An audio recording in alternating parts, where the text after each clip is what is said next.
If everyone's ready, we'll start up. So, hello, and welcome to Pot of the Dead.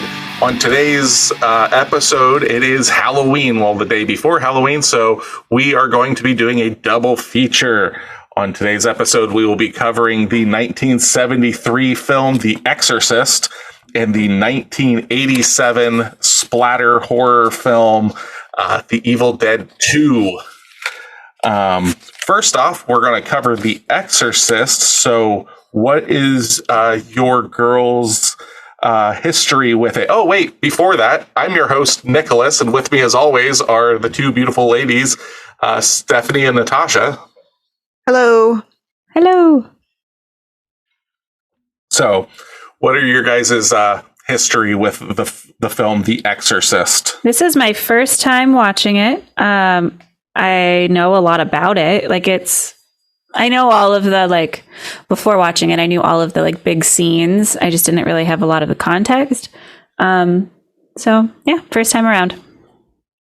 And I've seen this movie when I was younger. It scared the crap out of me when I was a kid. I was probably 11 when I saw it, 12 when I saw it the first time. And then I think I saw it one other time after that. So this was my third watch through. So I wasn't sure how I'd feel about it now being in my late 30s. It was an interesting watch now, let's just say. Yeah, this film historically goes down as something that I was introduced at a young age, 10-ish or really? So, because this is one of our mom's favorite horror films when we were young. This and The Omen and stuff like that are ones that she always just puts on a high shelf. She likes that religious horror and stuff like that. So I remember, not that she showed me this movie, but I remember it being something that was mentioned. So I did see it at a young age. And for the longest time, I was, I still kind of stand by this, but I was like, there's no point in making any other Exorcist films, any films that deal with exorcism, because I felt that this movie tonally, does exactly what it should. Having watched this recently, this is probably the first time I've watched it in maybe 10 years. I might have a change of opinion on that. I like exorcism kind of stuff in films. I don't know if this has held up. Really? No. But to me personally, I've seen it multiple times, and this was the first time that I was just kind of I don't know. At the very, I'm not going to give exactly what I said, but it's this movie is 120 minutes long. We didn't watch the director's cut, which is fine. We just watched, the director's cut adds a couple extra, creepy scenes, but it wouldn't be enough to change the scoring of the movie. But this movie's 120 minutes long, and I've got 20 minutes of killer and 100 minutes of filler. So it makes sense why that filler, it's all character motivated stuff and everything. And that 20-minute killer is the big payoff and everything. But at the end of the day, it's I really didn't need to sit here for 2 hours for that. The movie could have been an hour and 20 minutes long, and it still would have been just as effective. And in talking about exorcism films, all you have to do is watch Constantine and get your fill, because that movie is so much better than this one. But if this was a 20-minute short film and it was just the last 20 minutes, it would be a 10 out of 10 in my book, because it would be an amazing short film. But yeah, it was a long payoff, a long storyline of bits and pieces. And And the time frame is kind of hard to follow, in the sense where you're wait, is it tomorrow? Wait, has it been a week? It just keeps pushing forward. And you're wait, so that's his mom? Oh, wait, so mom's not, oh, wait, hold on. Yeah. That was a struggle. But that's kind of the times we're comparing this to to movies from nowadays and stuff. Like, this is 1973, so we're talking around the time of The Godfather and stuff like that. And all that aside, it's beautifully shot and everything. Like, for 1973, I think it's beautifully shot. So, like, I come from it from a different standpoint than you girls will. Yeah, definitely do not agree with any of that. So no. Not even the beautifully shot? No. No. I agree with it's the time, because it's a very slow movie, which hits on with The Godfather. So yeah, Godfather, Rosemary's Baby. Yeah, but in the 70s, did they just go, hey, we want to make these movies that are longer than they should be so we can make you sit in your seat for longer and draw out storylines in order to make you fall asleep? Because I have to wonder if, like, that's not the point. Because, like, there's other movies that came out in the 70s that don't do that. They weren't horror movies, obviously, but, like, you're looking at, like, Grease. That came out in the 70s. And Are we seriously comparing The Exorcist to Grease I think right that's now? what's happening. yeah, well, Grease is better than The Exorcist. I'm sorry. So I mean, John Travolta is horrific. no, he is, so. well, and Face Off, maybe that movie does not hold up. So Oh, it holds up. Don't you dare besmirch Face it's Off. terrible. But no, I'm serious. Like, this movie was like this I had such high hopes that I was going to love this. And I was like, oh, I remember all the iconic scenes growing up. And I was like, I think that, maybe it's going to pull itself out. And as I'm sitting there, I have in my notes, like, and I took quite a few pages of notes where I'm just writing the letter Z, Z, Z, Z, Z, because I'm just falling asleep. Like, this is... Oh, I thought you were like ZZ Top. ZZ Yeah. Top. No, it was just... No. And I literally fell asleep during it. Yeah, so. exactly. But that's not a gold standard That's of true. a film. Like, there's Very true. like, that's not even fair. I'm just letting you know, it did its job. If its job was, like Steph said, to make people fall asleep. Yeah. Job well done, Exorcist. Yeah. I can't wait for Mom to hear this and just scream Yeah. at us, be like, "How could you fall asleep against that's We have, just to, horrifying." we have to think about, she grew up in the 70s around the time this came out. So, like, this is this is our 90s to her. So, Yeah. like, this is her iconic film. So, like, we love a lot of stuff from the 90s and early 2000s because it's nostalgia for us. And so this probably hits The Omen's the same way to her. And actually, if I remember, I did see The Omen back in the day, and I actually liked that better than I ended up liking this. And maybe it doesn't hold up again. Like, I don't plan on watching it again anytime soon because, again, Snoozeville.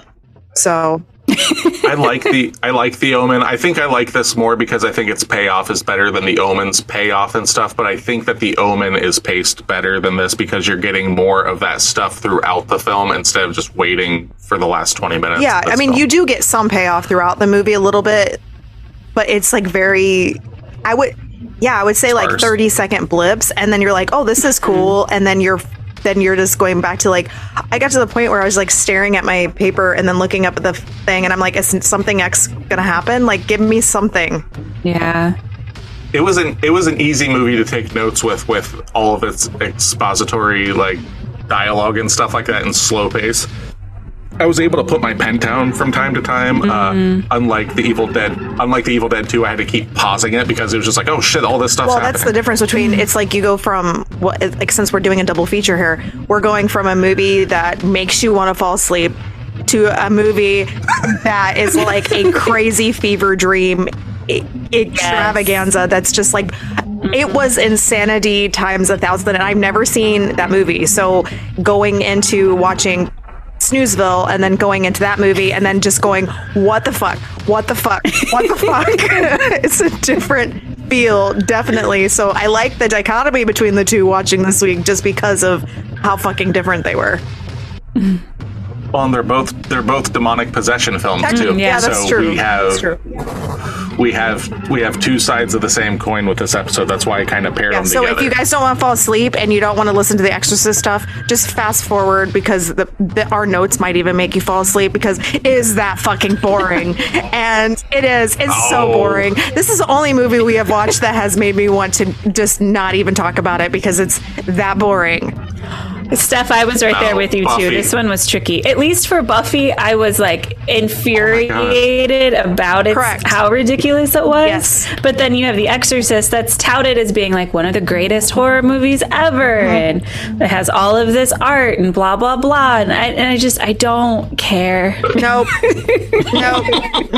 Well, and I wanted to have a relationship with some of these characters, and I'm like watching it, and I'm like, yeah, I'm building a relationship with them to a degree. Yeah, but it's just like, but it's one of those there's one of those relationships where it's like they're a long distant relative you don't want to see, and that's how I felt about them. And it was like, I have no relationship with these characters. I don't care about them. I don't like this movie. Like, and I was so sad about that because everywhere you go around, everybody's like, The Exorcist is classic. Yeah. It's amazing. It's all this stuff. And I'm like, okay, if this is not a movie I would recommend to my kids to watch, just because, and not because of the content, because yes, it does have some dark content. Like, she does masturbate with a crucifix. I know we haven't had spoiler warnings, but but it's 1973 from the movie's made in 1973. If you have not fucking heard of this movie and anything at this point, then I'm sorry, you're living under a rock.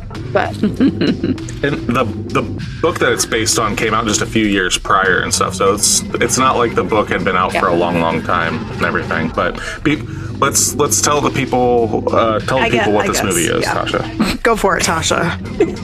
The Exorcist is a 1973 American supernatural horror film directed by William Friedkin from a screenplay by William Peter Blatty, based on his 1971 novel of the same name. The film stars Ellen Burstyn, Max von Sydow, Jason Miller, and Linda Blair. The story follows a demonic possession of a young girl and her mother's attempt to rescue her through an exorcism by 2 Catholic priests. And that's our review of the film. And we're done. Yeah. You'll wish. Yes, you'll wish that. Not really. I mean, come on, guys. Well, this is why the film is touted as a classic and being so influential and stuff like that. Okay, so this kind of started the trend of like the possession films to this and I degree. will give it that. So yeah. So its budget was $12 million. So to count for inflation, if that were made today, that's $82 million. No. Wow. What's that in relation to? Like What do you other mean? movies? Like that seems like an extreme amount of money. $82 million as a film today. Any idea? I bet you that like one of the even the later John Wick films probably less than that. Wow. Like none of your big budget action films would be that, because like the Fast and the Furious and all that, those would be. But like for a horror film, I bet you that like the new Saw that came out. Okay. I guarantee that's probably. Go ahead. Keep talking. Steps on it. I bet you that's like in the $50 million range or something like that. But you have to also understand that it made its money back, and I'll explain. So $12 million, inflation 82. What do you think its box office is? 150 million. 150 million. You got anything, Steph? How much money do you think this movie made in $1 in theaters? Oh my god! It made $441.3 million dollars. Dang. Which towards inflation, that's $3.05 billion this film has made over its lifetime in the box office. Something to keep in mind, though, this is a film that gets re-released in the theaters multiple times, that has all sorts of things. So this wasn't like its opening run. It has made, but in box office, it has raked in the equivalent of a film coming out now to basically $3 billion. Well, the thing is, you had to think about, though, is that movies didn't come out as readily as they do now either. So, like, you're only getting a horror movie that's a bigger budget once a year or whatever in comparison to now. Oh, yeah. But also, here, you were way off with your budget. So how much was the budget? How much was the budget to make that movie in that time? In that time, $12 million in 1973. Saw X that just came out was $13 million now. Wow. Okay. Yeah, that's an exponential difference. Yeah. Okay. Yeah, I'm looking at it right now. It says 13 million in the box office. It was their budget. It says, and then the movies. Oh, hold on. With a $13 million budget. Oh, hold on. I'll just have to read. Keep going. Yeah, you're good. So, but yeah, like this movie is insanely popular. When it comes to that, what popularity doesn't necessarily mean quality to everyone. Like, I'm a prime example of that when it comes to a lot of things. Just because it's popular doesn't mean it's good. But yeah, I mean, and you girls are the example in today's episode for I that. equate this movie to like having to read certain classic novels just like to have Okay. read it. That's how I see this movie. Yeah. I get that. Like, I think that that's kind of important in the sense of like, if you haven't seen this film and then you watch an exorcism film that came out in the 80s or 90s, you're like, that's amazing, but it's actually just aping everything from The Exorcist. Yep. It kind of like, if you haven't seen The Exorcist, you don't get like, that's actually not a good movie because it's just stealing everything from this previous film. And that's usually my problem with exorcism films, is because it's like, yeah, but they fucking did that like 50 years ago. But the idea of exorcism isn't like wholly all like aligned with The Exorcist. I mean, this is based in like actual historical data, so you can't say that you're aping it from a movie if it's actually something that exists. Well, in that lore, I think some of the tropes are like being stuck in a bed and the voice and things like that. It's all the same in every movie, and I wonder if that what you're visual talking representations about, Nick? Yeah, not just the act of an exorcism, because I mean everything's pulling from everything. I'm talking about the visual cues and the bed stuff and things like that.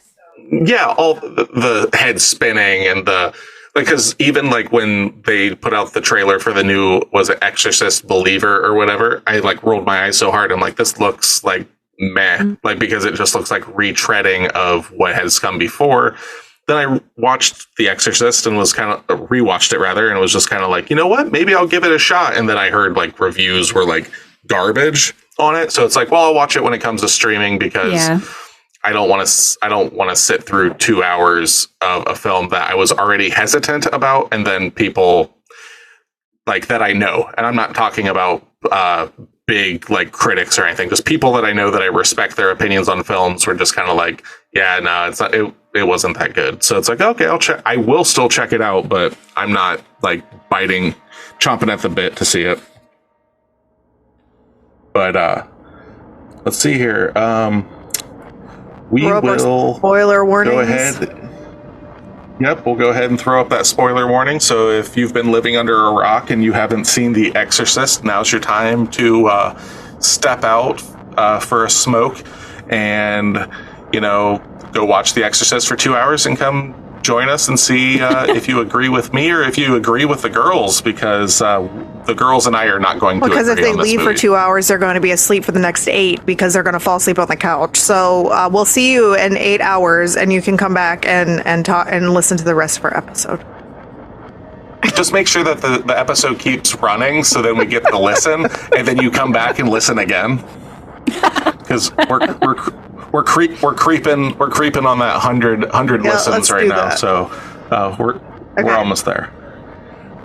All right. Woo-woo. So spoiler warnings down. Here we go. The Exorcist from 1973 starts in northern Iraq, and they are excavating a buried city. Reviews. Oh, Jesus Christ. Reviews. You've done this the last couple weeks. Come on, producer. I know. You just jumped the gun. I know.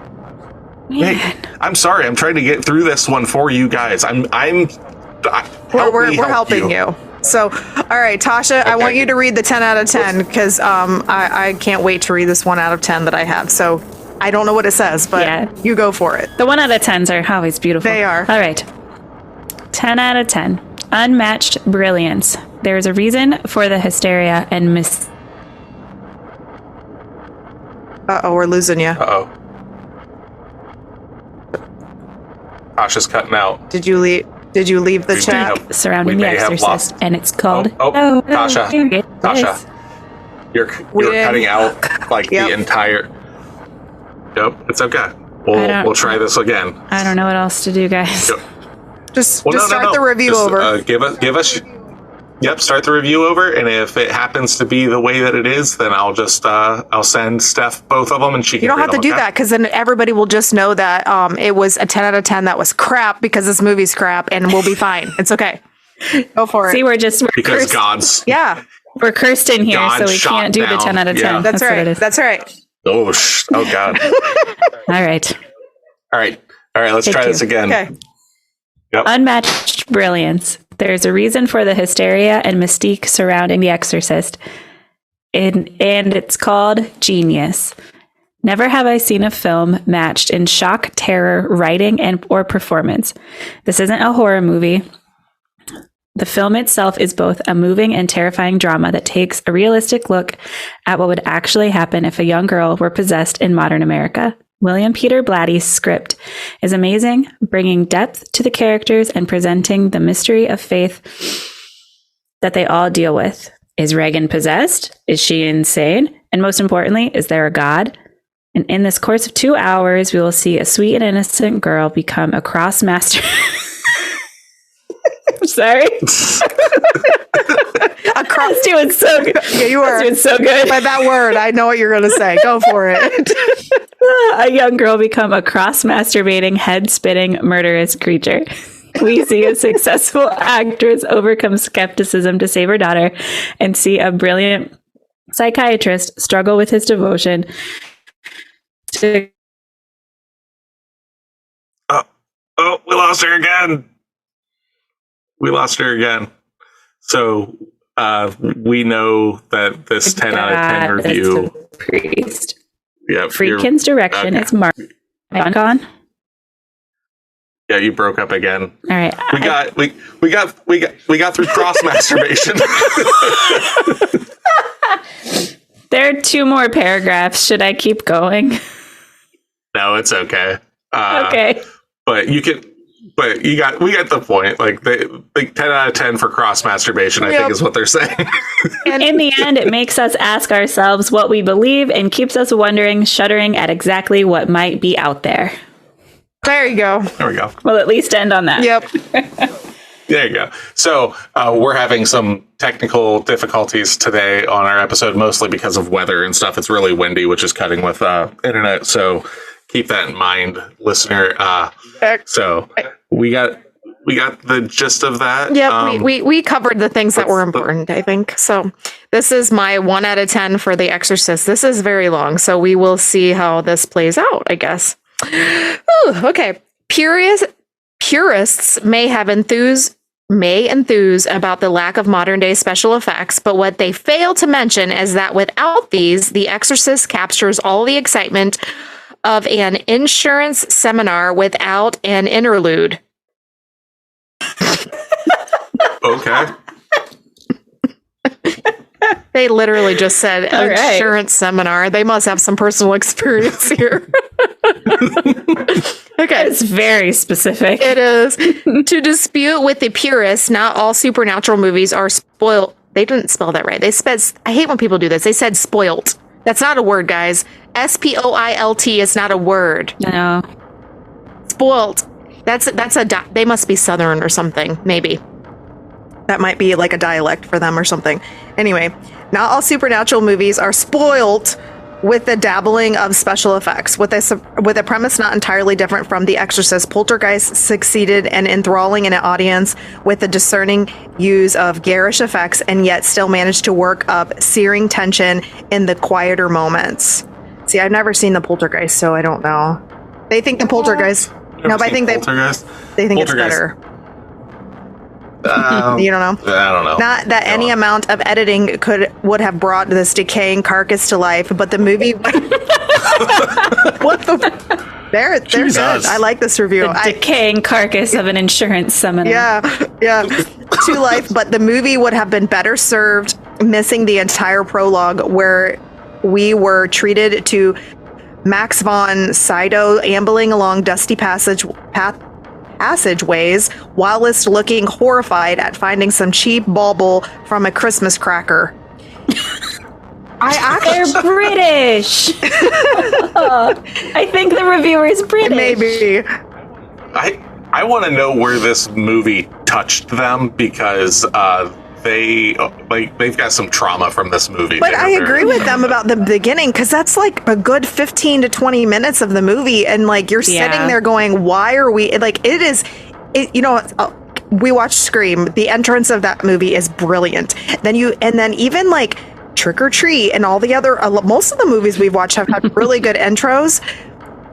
This is like the Snorefest intro of Snorefests. Yeah, I don't think it was needed. No. Yeah. That being said, though, you're comparing an iconic intro of Scream to a film that's not known for its intro. If you compare the end of Scream to this, I think The Exorcist has a far better last 20 minutes than Scream. But would you rather...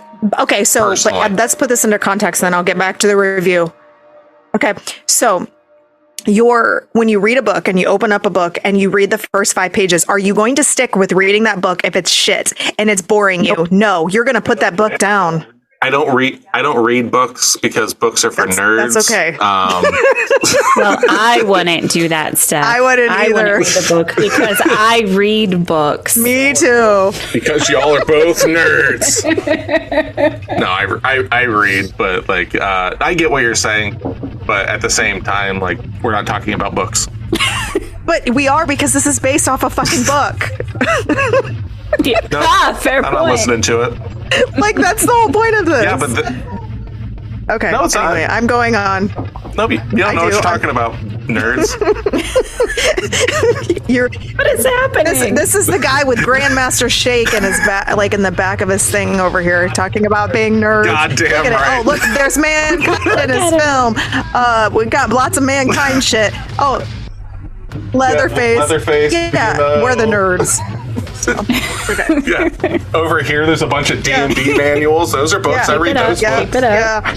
Okay, so without a doubt, this so-called masterpiece was surpassed by all others in exploiting the event movie. The event movie. Okay.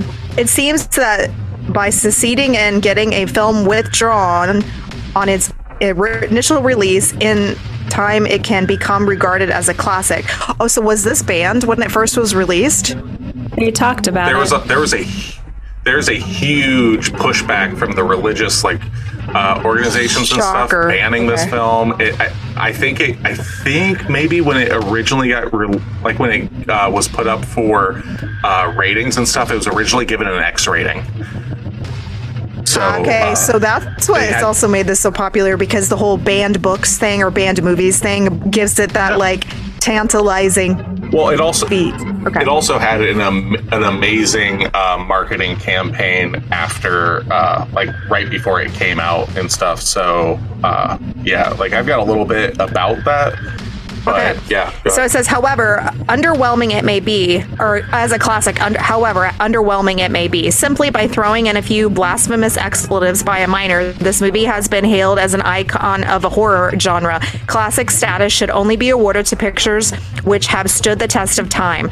Judging by the laughter from the audience at my screening, The Exorcist has not been able to sustain any fear factor 25 years later, if it ever did at all. For those salivating over their first screening of this horror behemoth, prepare yourself for the fact that it plays about as frightening as an episode of Scooby-Doo.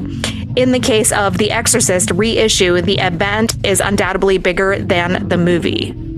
So the review works by deciding. I'm still not done. I got one more. I got one more paragraph. Well, Jesus. I do want to comment on where they're saying that it's not scary now, and it probably wasn't scary then. You're talking about this is kind of one of the things that helped spark the satanic panic. This film scared the absolute living fuck out of people. It scared me when I was a kid. So thing I know about this movie. Yeah. And I think that helps with the allure, and why that box office number is probably so high is because people heard what was happening, and they're like, oh shit, I have to go see this. Yep. Yeah, they definitely, like, with their marketing, they, like, leaned into the taboo things of it that piqued people's interest into going. This is also, like, one of the first films that, like, they used the marketing of people passing out in the theater, people getting sick watching the film, and all this stuff is like, is this film too extreme? And then Tony Hawk does a kickflip over the film, you know, like, because it's extreme.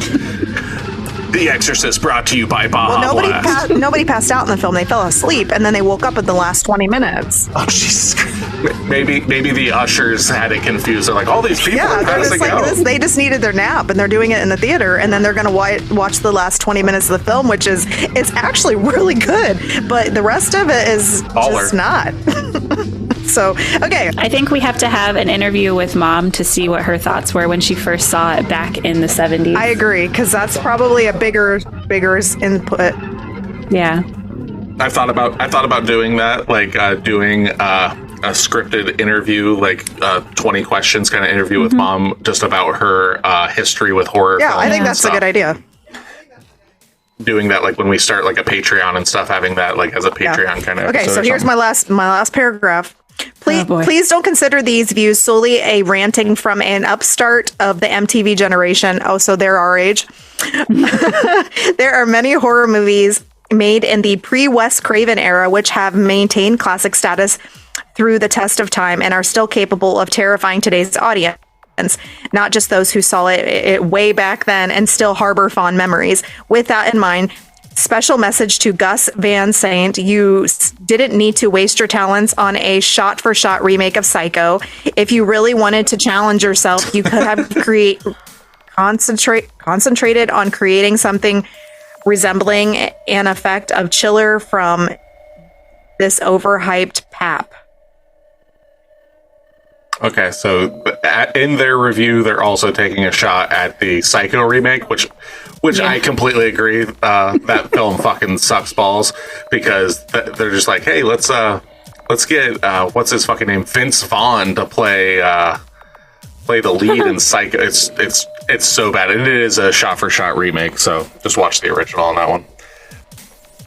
But yeah, that last paragraph felt like the guy was done with his review and then walked out and then walked back in and was like, and it was something else that bothers me. And one more thing, Gus Van Sant, you can suck my entire ass while I'm here. Sir, this is an Arby's. Oh my gosh, okay. All right.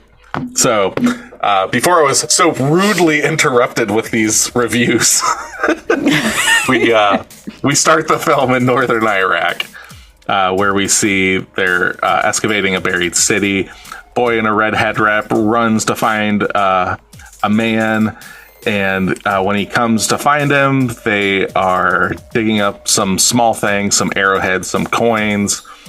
And it's not from the same time period as these ruins, which they don't really talk about much anymore past that point. They make that mention, but they don't talk about shocker. But in the hole, the man finds an idol or an artifact. And then we cut to him sitting at a restaurant, and he's taking some meds, visibly shaking. He's taking nitroglycerin because he's putting it under his tongue. Yeah, he has heart problems, which gets alluded to later in the movie. But it doesn't tell you shit, because nothing tells you shit. Okay, so it's just like you have to guess. 2 hours of conversations. Well, an hour and 40-minute conversations never really fulfill this, because I was like, he's on med. Like, so he's drinking coffee or tea, and he's sitting there and he's taking it out of that little pill case and he's sticking under his tongue, and that's nitroglycerin goes in and it goes directly to your heart. It helps with all of that, and then at the end of the movie, it makes sense as to why things end up the way they end up. Because he's a bitch. Because he's can't old. Hang with the devil. He's got a bad heart, man. We got against people with bad hearts. Yep. Get your old balls and your bad heart out of here. All right. So we then cover to some men working at a forge, and this old guy is walking around looking like shit. Cut to I was trying to write out what I'm seeing in these scenes, because it's literally just following this guy walking around Iraq. Yeah. We cut to the man looking at the idol and says, "Evil versus." Oh, this is while he's in what looks like maybe a university or something. Yeah, like they're that. doing records on artifacts. Yep, and he says evil versus evil. Then the clock stops. It was evil against evil. Yeah. Okay. Men praying as the man leaves the building and as he's walking through a tunnel market. That I liked that. I thought that was kind of neat looking. Like, I do remember while we were watching. No sense. It's not that it doesn't make no sense. It's just that's not what I'm saying. necessary. It doesn't have any bearing on the entire story plot. And then you're starting this whole movie out with a storyline that doesn't have anything to do with the story. Well, it does. Not really. You could have done that. And this is the guy that shows up at the end. Yeah, but you wouldn't actually need any of that. I don't know. I do remember watching this part and going like, not right now because of like political stuff and everything and war and like stuff, but I'd like to go to Iraq and check out all these ruins. That would be neat. It worked on that point. Yeah, but not on the plot building. It played like an Indiana Jones movie at the beginning. Kind of, yeah. That's true. Like finding a treasure. Yeah. Mm-hmm. So as he walks the street, he looks worse for wear and almost gets smoked by a horse-drawn carriage. As he pulls up in a Jeep, he is greeted by two men with AK-47s that then just walk away. So, okay. Like, it's a lot of that. Like, I do agree to the fact that all of this didn't need to be as long. I do feel, though, that, like, you could have had him finding the, like, relic kind of thing. Give a little bit of him taking his meds and then jumping. Yeah, it literally could have taken 3 minutes of the movie to open it, kind of give you like that prologue feel, and then move on to the actual plot. And it didn't do that. But this, again, is the problem sometimes books have when they get developed into a movie and stuff, is that they feel, and this was also produced by the author. And he is too connected to his storyline because it cannot be connected in the movie and all of that. Because he could have built that whole first of the book just talking about this character and building a relationship with him and then bringing him in. And it might have been interesting. Obviously, it wasn't enough to make a film. But it's not a great adaptation, if that's the case. Yeah, like that's probably where the waters get muddied a little bit, is Blatty's involvement with the film being the producer. That's not good.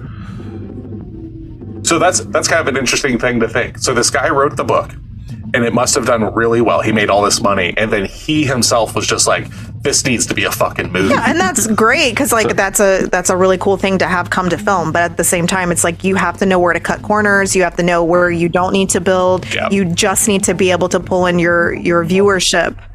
Well, that's where Friedkin comes in. Like, Friedkin just passed away like within the last month or so and everything, and he's like heralded as like an amazing director and stuff like that. I still believe that this film is shot amazingly, especially for the 70s and everything.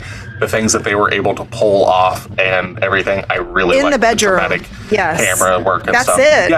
Yeah. The bed. Well, no, really, nowhere really? else. No. You don't think that any of the stuff just involving Karras outside, like in his dormitory kind of area?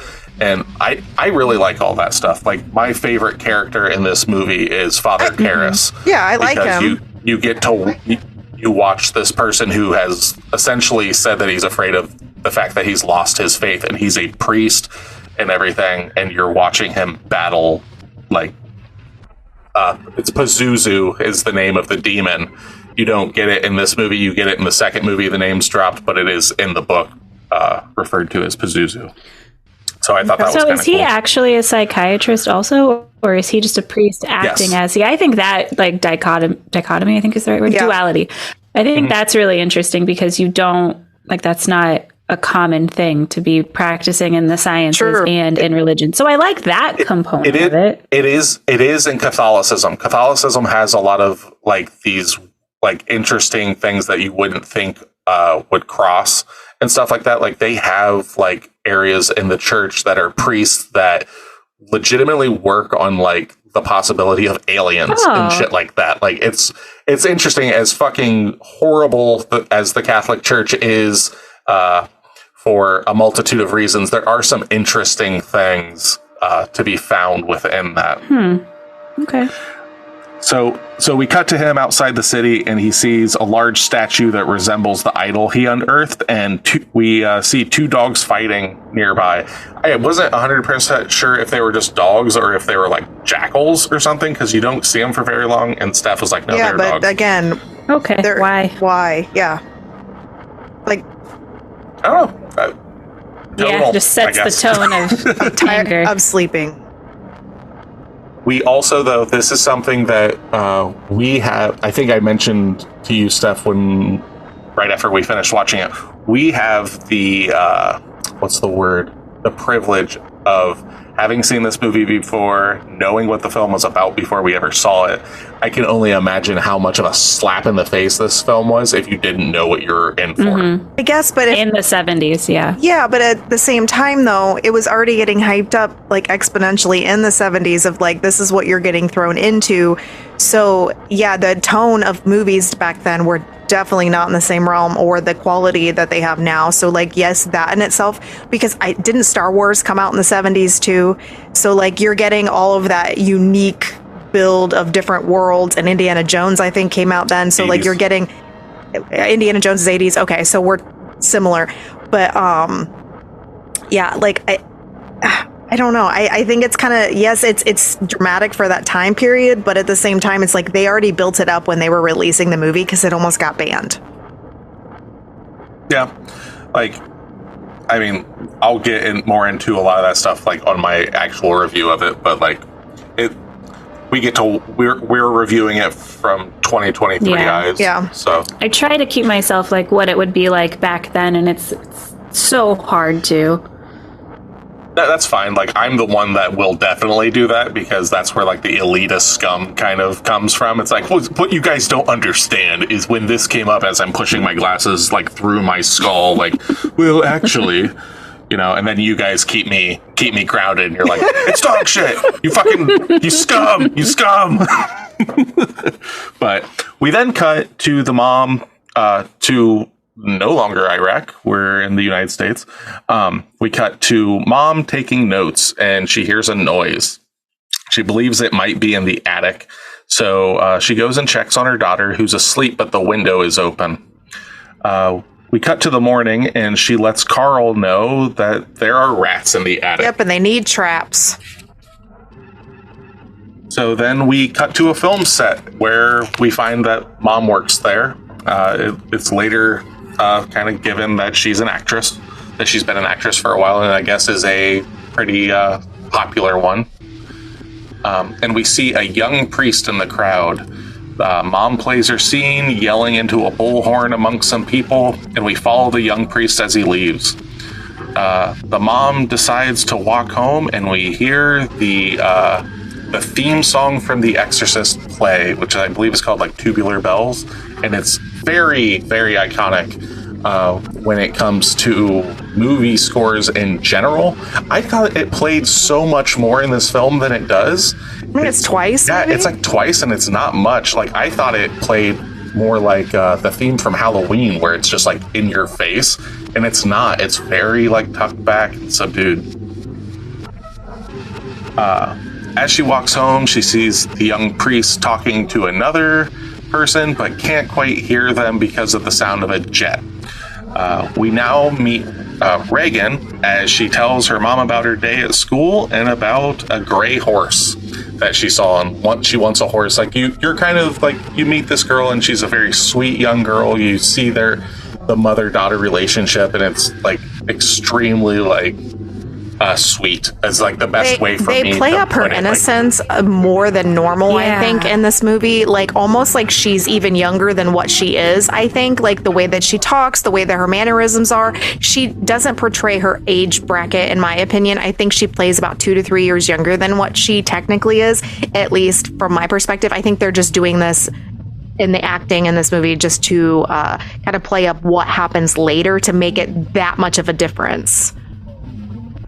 Well, when it comes to the book, I don't know right off the rip what her age is supposed to be in the book, and if they were trying to find an actress that's younger than Linda Blair at this time to then do what she's going to do and say what she's going to say in this film, because not all of it's voiced over and stuff. A lot of it is Linda Blair's voice saying some just I cannot imagine like hearing this stuff in 1973. She's supposed to be 12. Yeah, that's right. Yeah, she's supposed to be 12 in the book. It says, yeah. Okay, yeah, she definitely plays it more like 8. Yeah. Like, I want a horror. And even just how she talks, and how she talks about it and how she's just kind of like feigning into it. That I thought her acting was subpar. We're also comparing a 12-year-old from 1973 to a 12-year-old in 2023, and those are far different. That's true, kids. But again, it's still the like, do they talk like babies and like have that very like overemphasized innocence at 12, even in 1973? I don't think so. I mean, our moms were. My mom.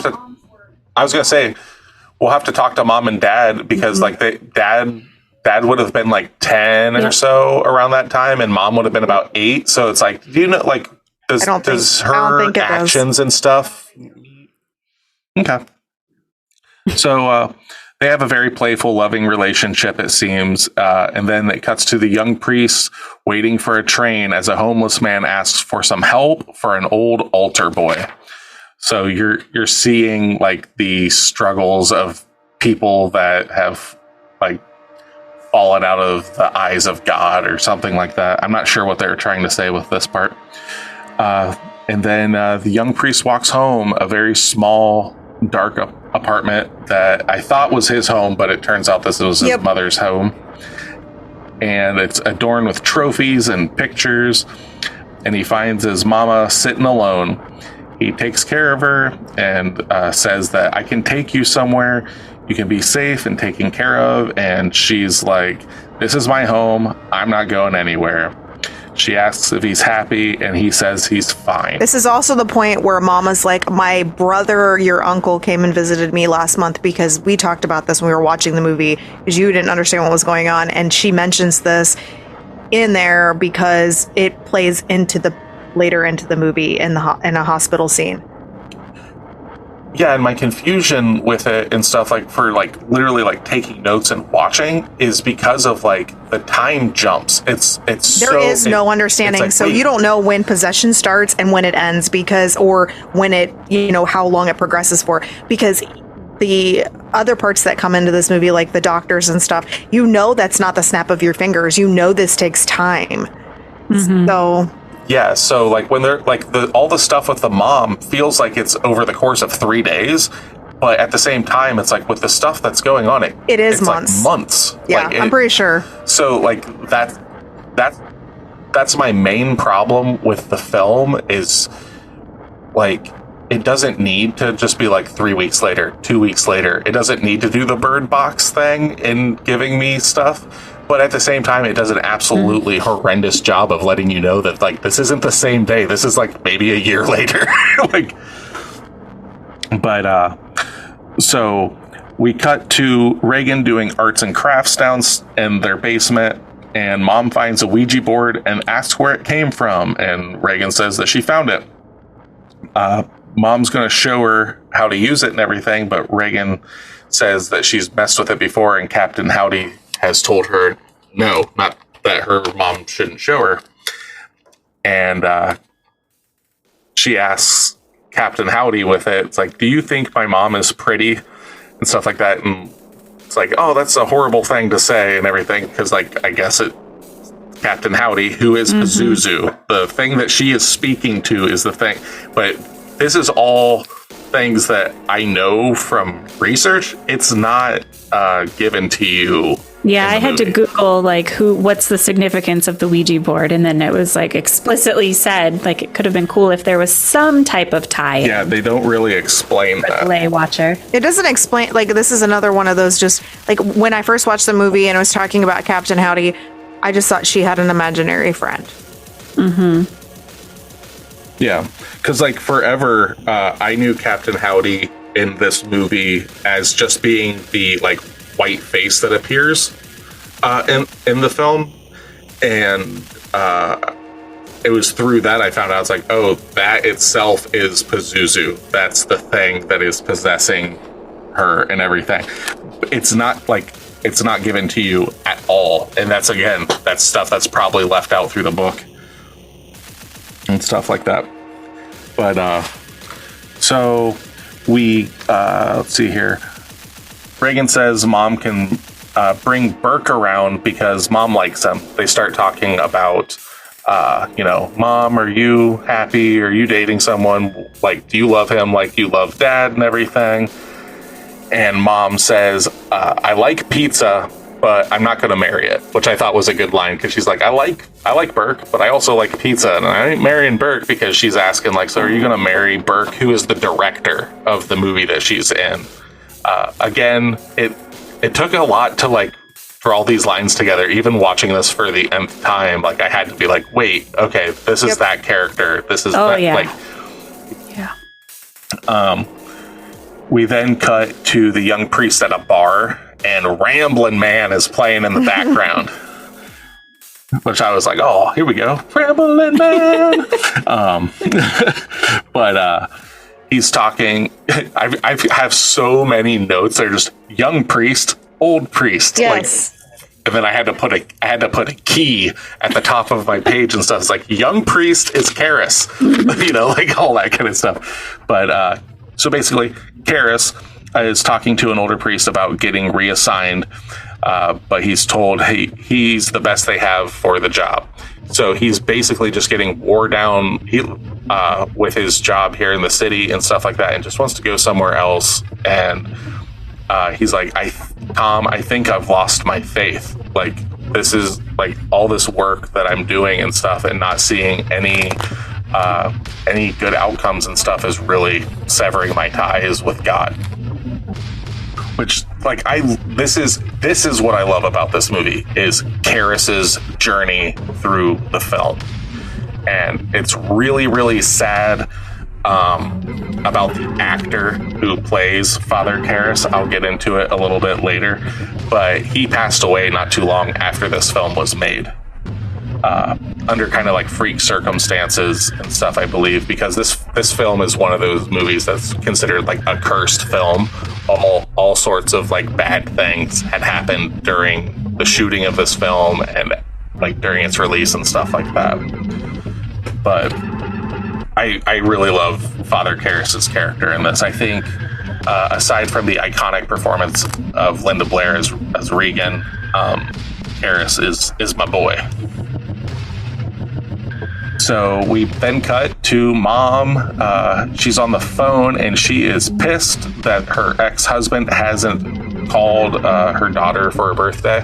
She's just losing her absolute shit on the operator. And then we cut to nighttime and the phone rings. Mom answers it and it's work.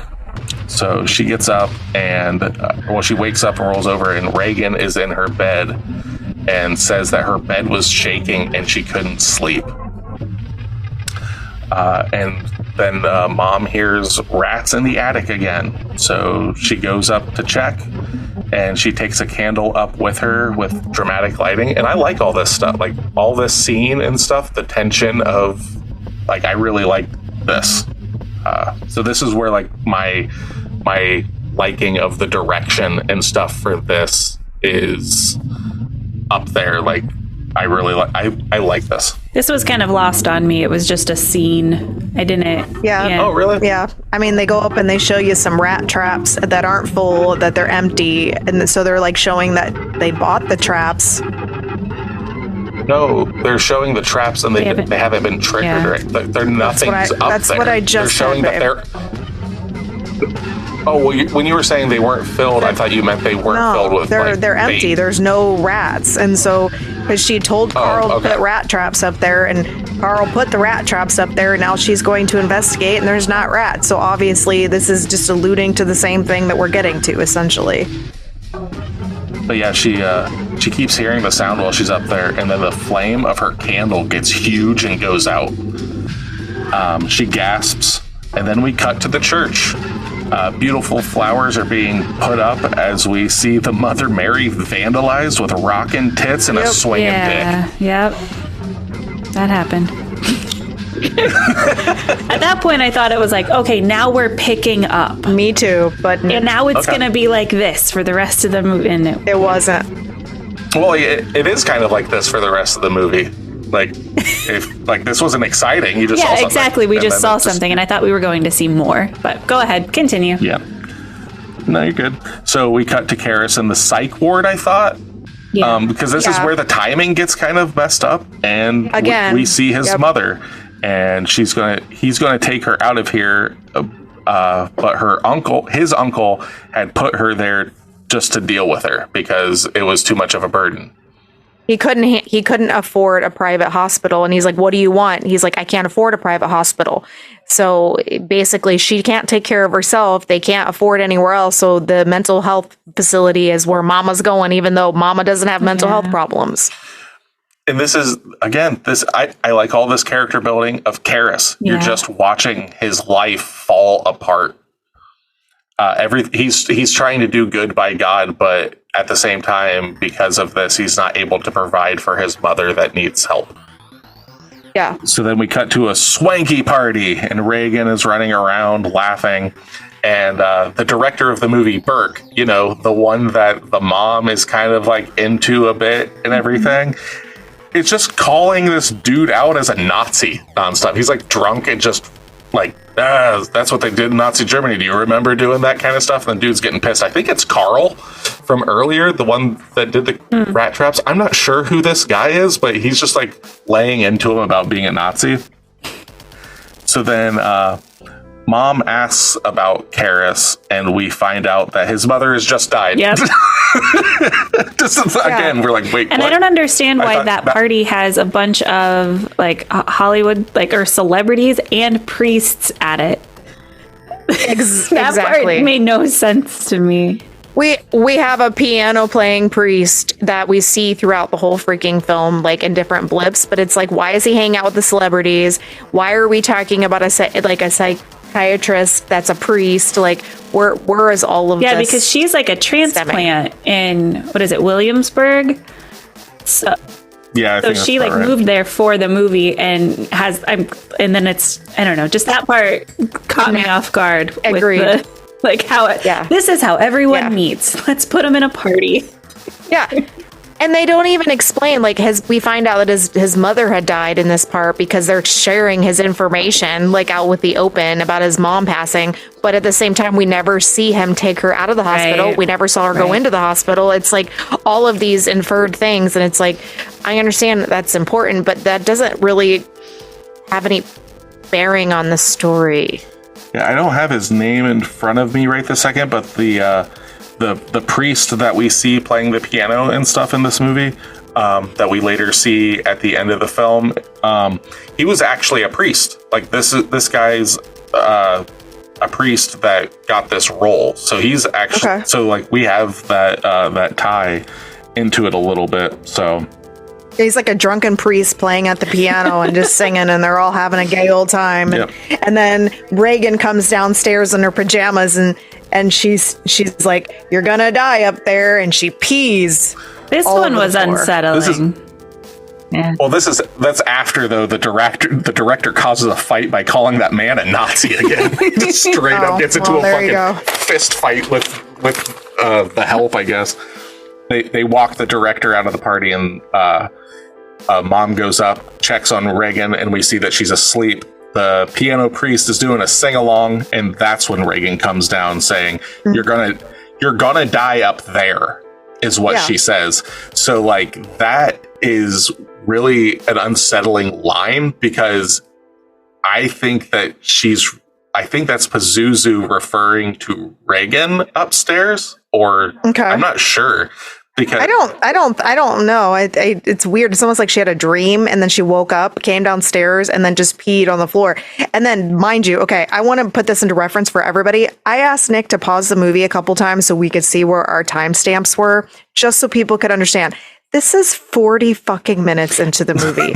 So you are sitting here listening to all this world building, not a damn thing has happened, and you're 40 minutes in. You could watch an entire episode of some really awesome show like Outlander, and you wouldn't have to sit there for 40 minutes to get nothing. And I was super proud of myself for still being awake at this point.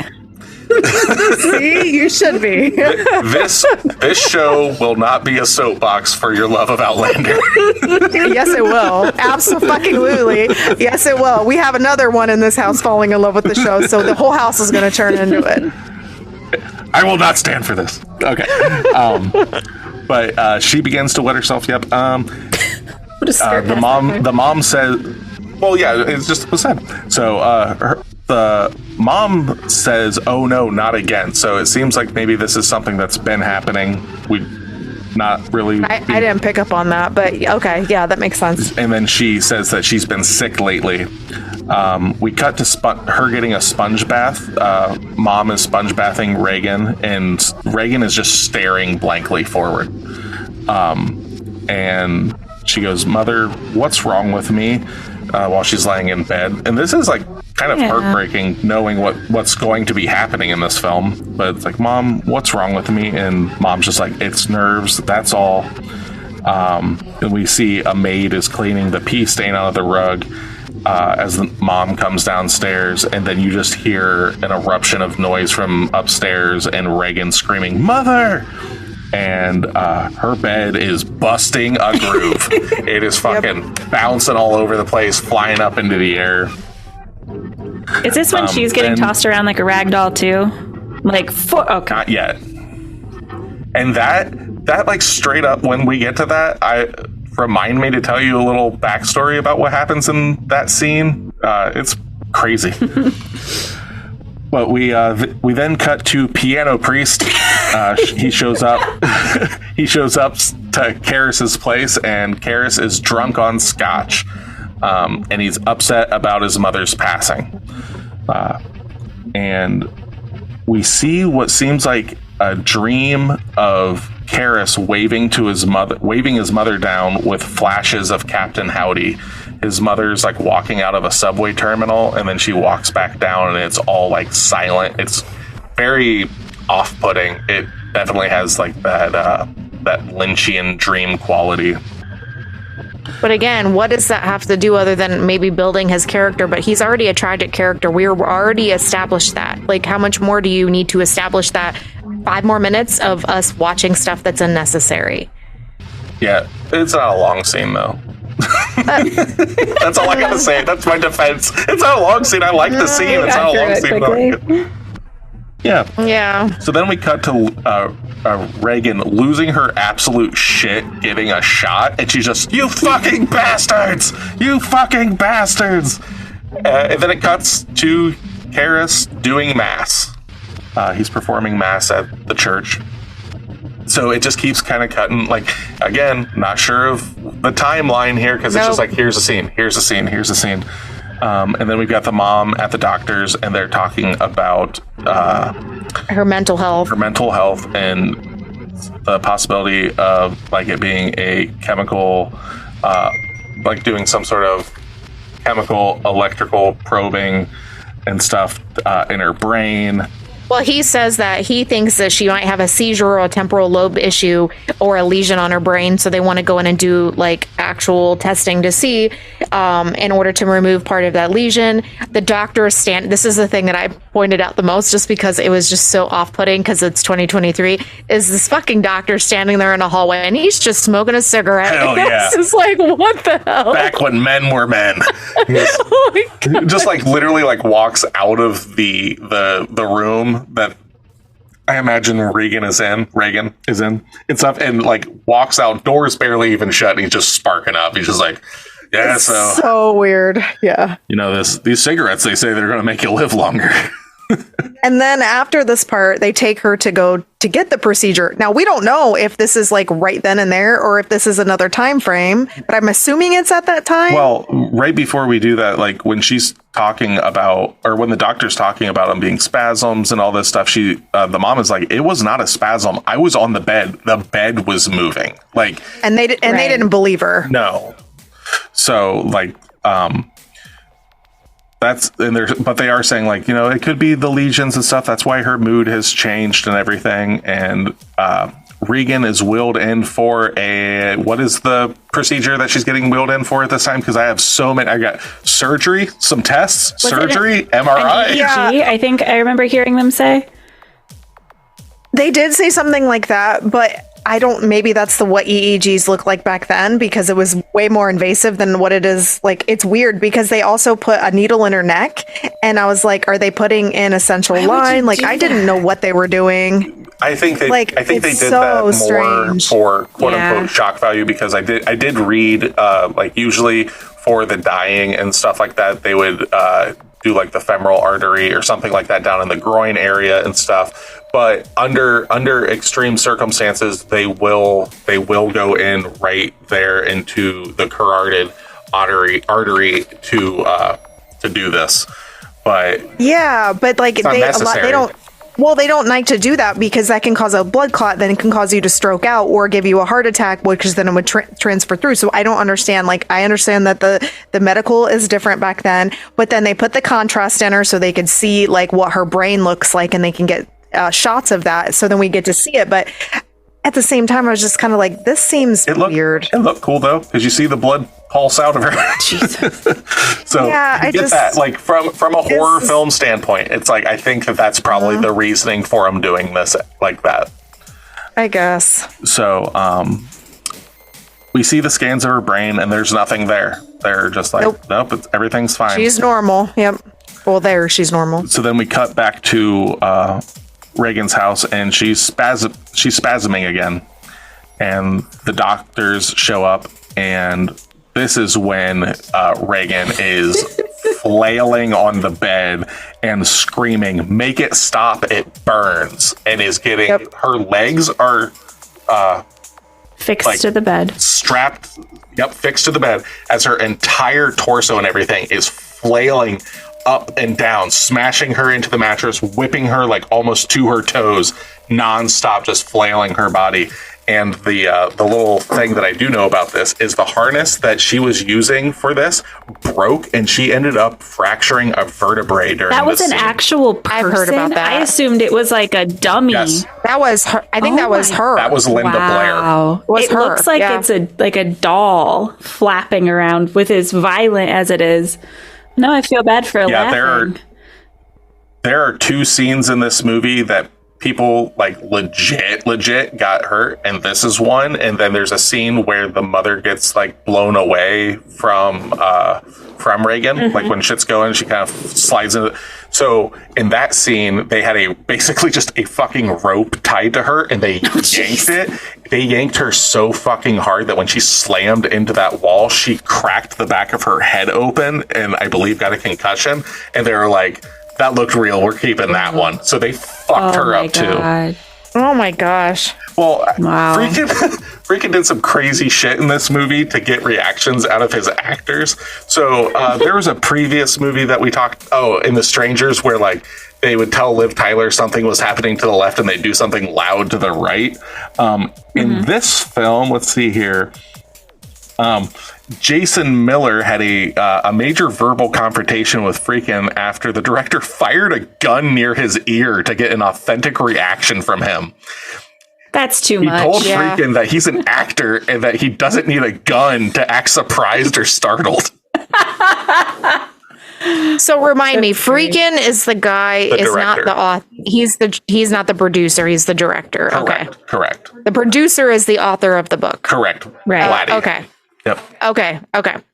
So yeah, I love the fact that this motherfucker's just like, you know what's gonna scare him? Bang! Just like Jesus. And I can only imagine just being like, what the fuck was that? I'm an actor. Like, just I can do this. I don't need you to fucking fire a gun at me. Or around me rather. And so in this scene is when we get the demon presenting itself and the growling. And Jason Miller is the guy who plays Karis. So that's who it is. So I got his name up. Sorry. Okay. What were you saying? I just said that this is the scene where we get to see the growling. Yes. From the demon, and we actually kind of get more of a presence of this situation. Yeah, her eyes turn white, and there's like a massive bulge in her neck. Her neck is like swelling out, and she jumps up and smacks the doctor. Like, so the doctors are like seeing this happen, and she in a deeper kind of gravelly voice says, "Keep away, her soul is mine," and then looks at another one and just 4 times just goes, "Fuck me, fuck me, fuck me." And Mom is broken up, like rightfully so. Yeah, exactly. I'm just like, this is real. Insane. Yeah. So the doctors heavily sedate her, and they believe that in some pathological states, you can gain abnormal strength. They refer to mothers lifting cars to get their children out from under them and stuff. And they still think that it's something with her temporal lobe. And Mom is like, "Fuck you, buddy." Like, that's not. That's not this. Did you fucking see this? Did you see, like, this isn't what you're talking about? And the doctors are like, "I don't know. I am a doctor." And then they want to run more tests. So that's what they do. It felt very, like, scammy at that point where he's like, "I mean, we can just bill you for everything," and just fuck, like, that's how it felt at this point for me. And so the doctor says more tests. They still can't find anything. And the mother is being asked if there are any drugs in your house. And Mom's like, "Absolutely not. I don't even smoke." Which we later see her smoking. I think so. So I think that's kind of like she's getting pushed. Like, she's needing something. Yeah. And she's told that I think it's time that we start looking for a psychiatrist. So they're believing that it's well beyond, like, just medical stuff. Maybe she's like, they're just playing it like, I think she's just fucking losing her mind, which still, I don't even know in the 70s, like, when you're seeing this stuff, it's like, yeah, nah, she's just crazy. She's just crazy. Yep. But, like, that's how they would deal with people with depression and stuff like that back in these days. And, like, you go further back, it's like everything's just curable by a lobotomy. You just fucking poke their brain, they'll be fine, you know. Oh yeah. You got called crazy for much less. Oh yeah. Back in the 70s. Oh, women, if you want to go further back, women would be institutionalized for having postpartum depression and stuff like that, and just be wheeled away forever because of just chemical imbalances due to giving birth. Let's get into the history of psychology. I could talk about that for days. Let's get into hysteria and the fact that it's a purely female. Oh yeah, well, female diagnosis. Thank you. Yep. Lost the word. Well, it's true. Bitches do be crazy. Shut your goddamn mouth. Yeah. Keep reading. Keep reading, scum. Where was I before I got threatened? So mom is returning home, yes. And the phone rings and nobody's there. Yep, and the lights are blinking, and Mom is heckin' spooked. She goes upstairs, and Reagan's window is open, and Mom can see her breath. So it's like freezing in the room, and Mom covers Reagan up in the bed after closing the window, and she comes downstairs and yells at, like, the sitter about leaving Reagan alone. And the sitter says that Burke was watching her, but he left. She didn't see him leave, but he was gone. So a man shows up to tell her that Burke is dead. Like, and he fell down the stairs. Fell down the stairs.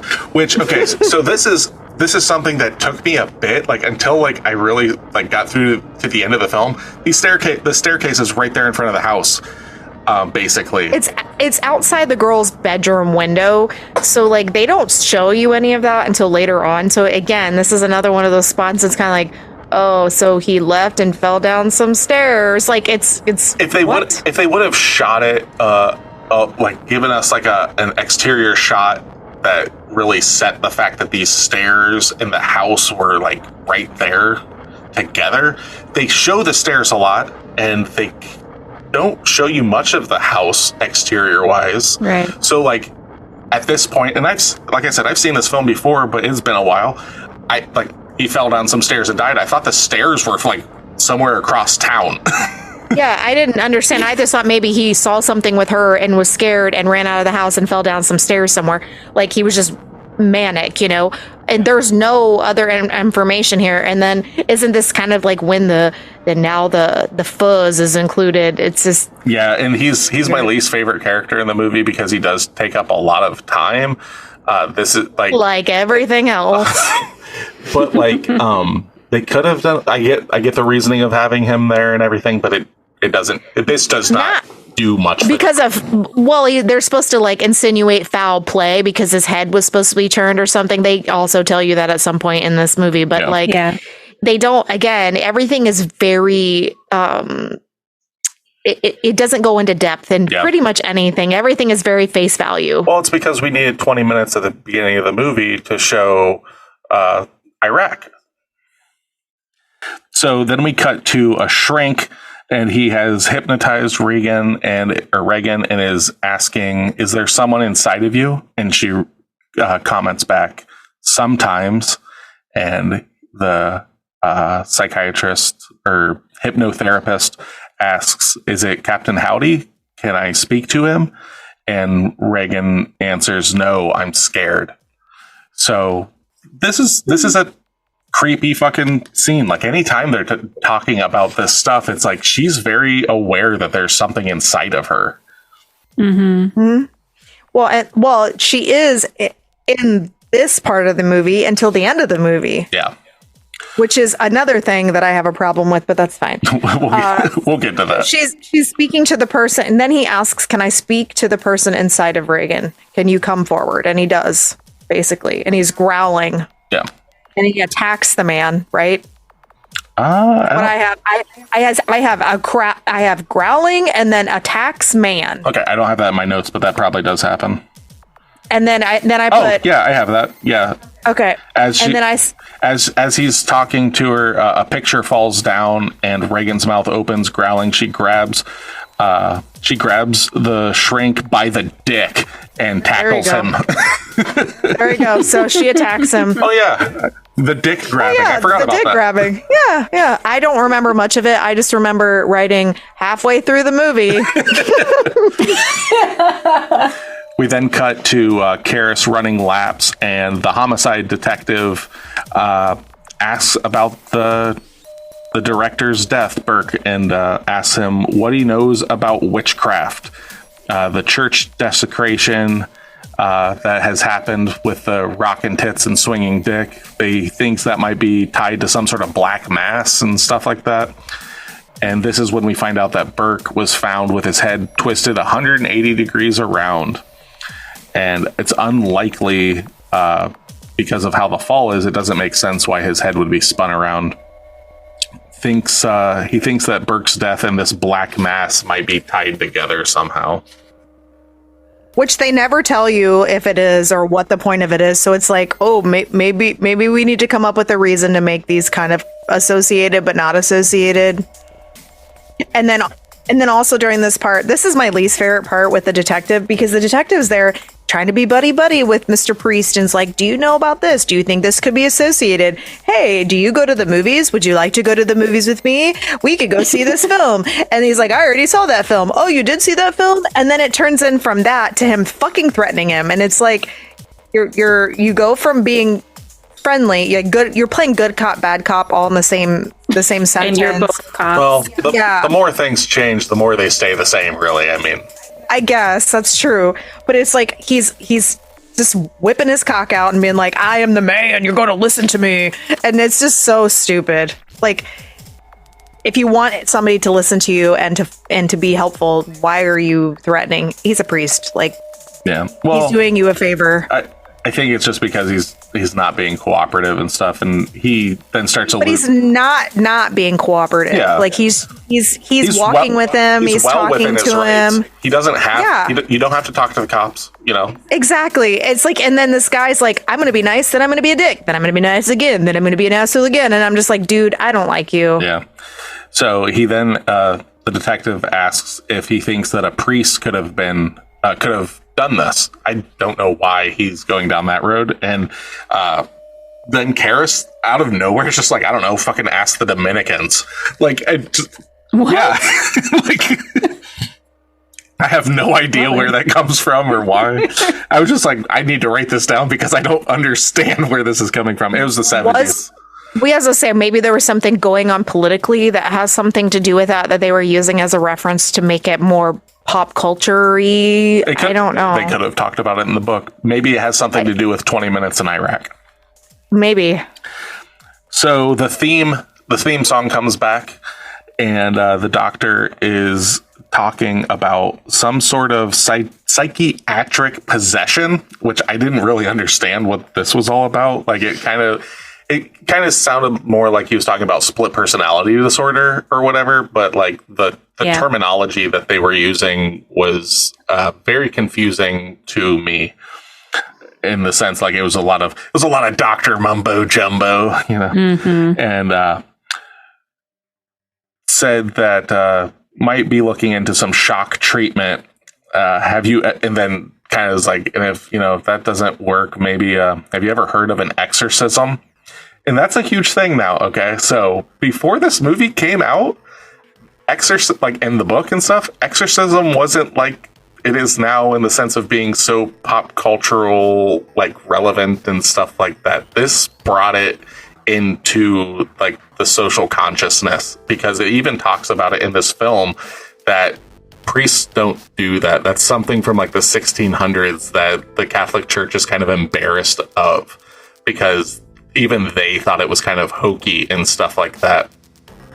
Yeah, they were talking about putting her in an asylum or something, and Mom's like, I'm not locking her away. And then that's when they offer the exorcism to see if, and they're just basically naming the movie in the middle of the movie. They said it. They said the title of the movie. Yeah, that's kind of how it feels in this point to me. But I like how they're like ruling out all the options. Yeah.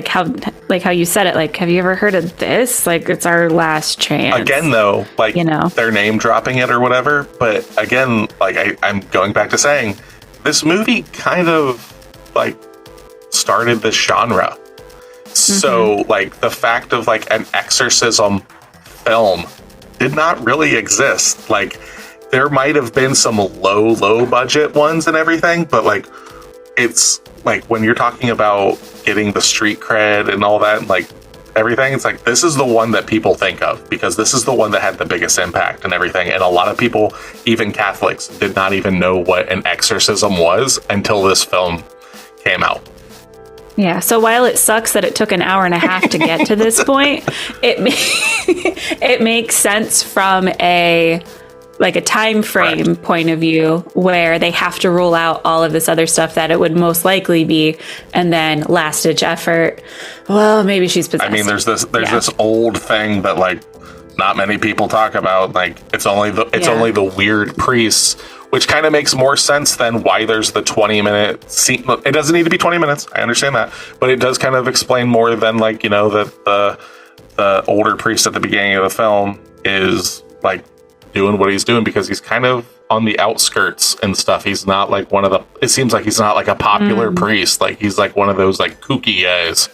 It's like the oddball. Well, he's the one that performs all the exorcisms. So maybe he's just worn down and exhausted after years of doing this. And so this is his way of just kind of giving back to the world, is going through and going to these digs and finding things in, like, working in, like, third world countries, essentially. Well, and like the mom even says, like, when they talk about the exorcism and stuff, she's like, you think I should take my daughter to a witch doctor? That's how this was viewed. Like, it was just not understood. And like, even the idea of like calling it a witch doctor, like witch doctor stuff and like hoodoo and voodoo practices and Santeria and all this stuff, people don't understand that stuff. They understand what movies have cherry picked and made this like cultural appropriation of stuff to like be like, oh, we're just going to have a witch doctor or whatever. People don't understand what these things really are. And this film definitely like is like, no, this is exactly like what goes on in an exorcism. Yeah, I think it highlights that. It takes something that was more foreign and makes it more modernized for the time, and explains in a very normal, relatable setting of what it could look like if you were in this situation.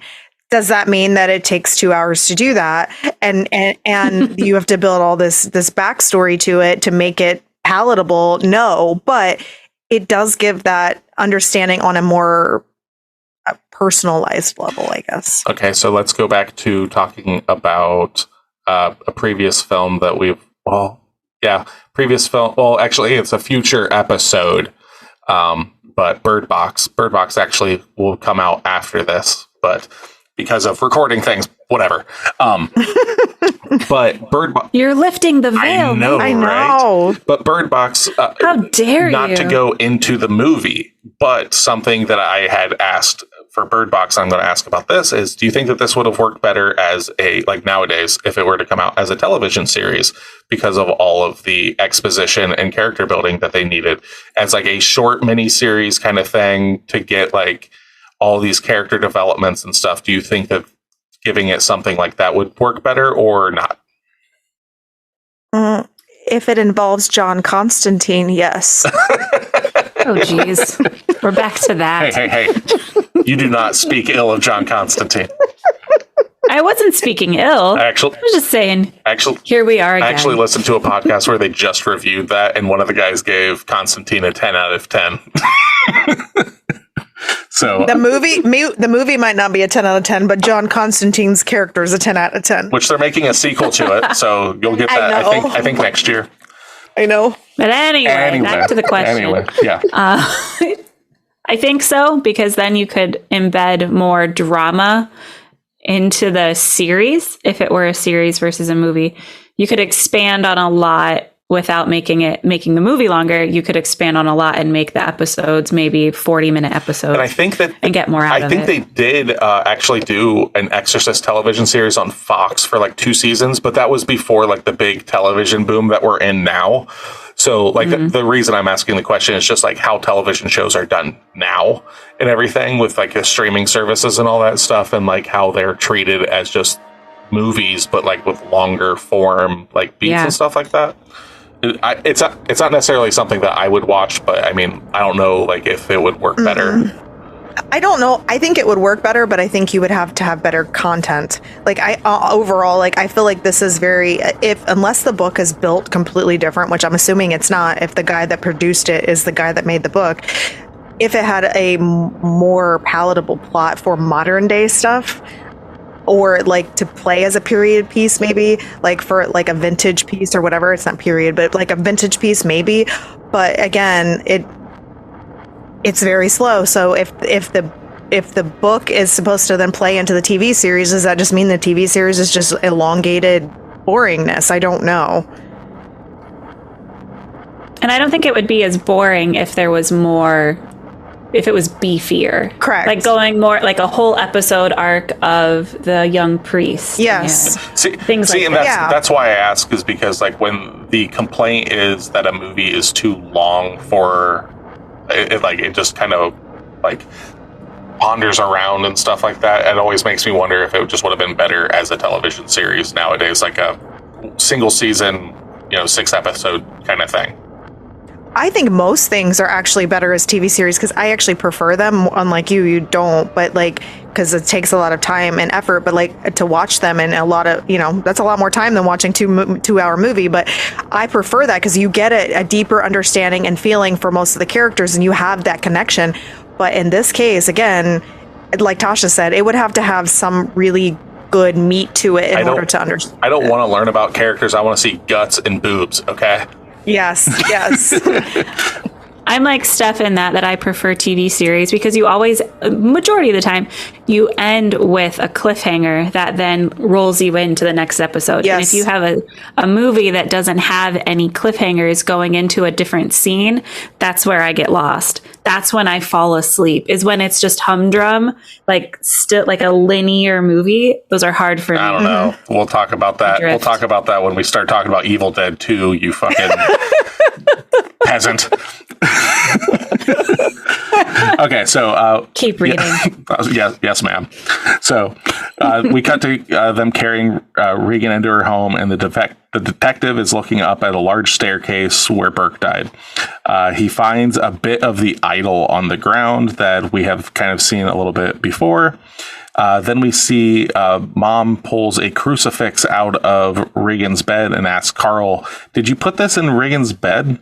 And then the detective is, it just says detective up the stairs. So I believe he's up at the top of the stairs now. And we just keep cutting to all this detective stuff. And it's specifically because they're trying to make you think, like, is she crazy? Did she do this? All this stuff. So then Mom starts asking around about the crucifix.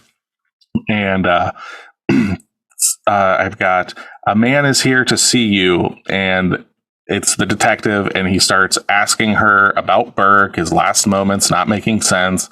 Seems like he was killed by a powerful man. And ask your daughter if she saw Mr. Dennings in her room last night. I think, is Mr. Dennings Carl, or is Mr. Dennings the piano priest? Is it the Carl? Okay.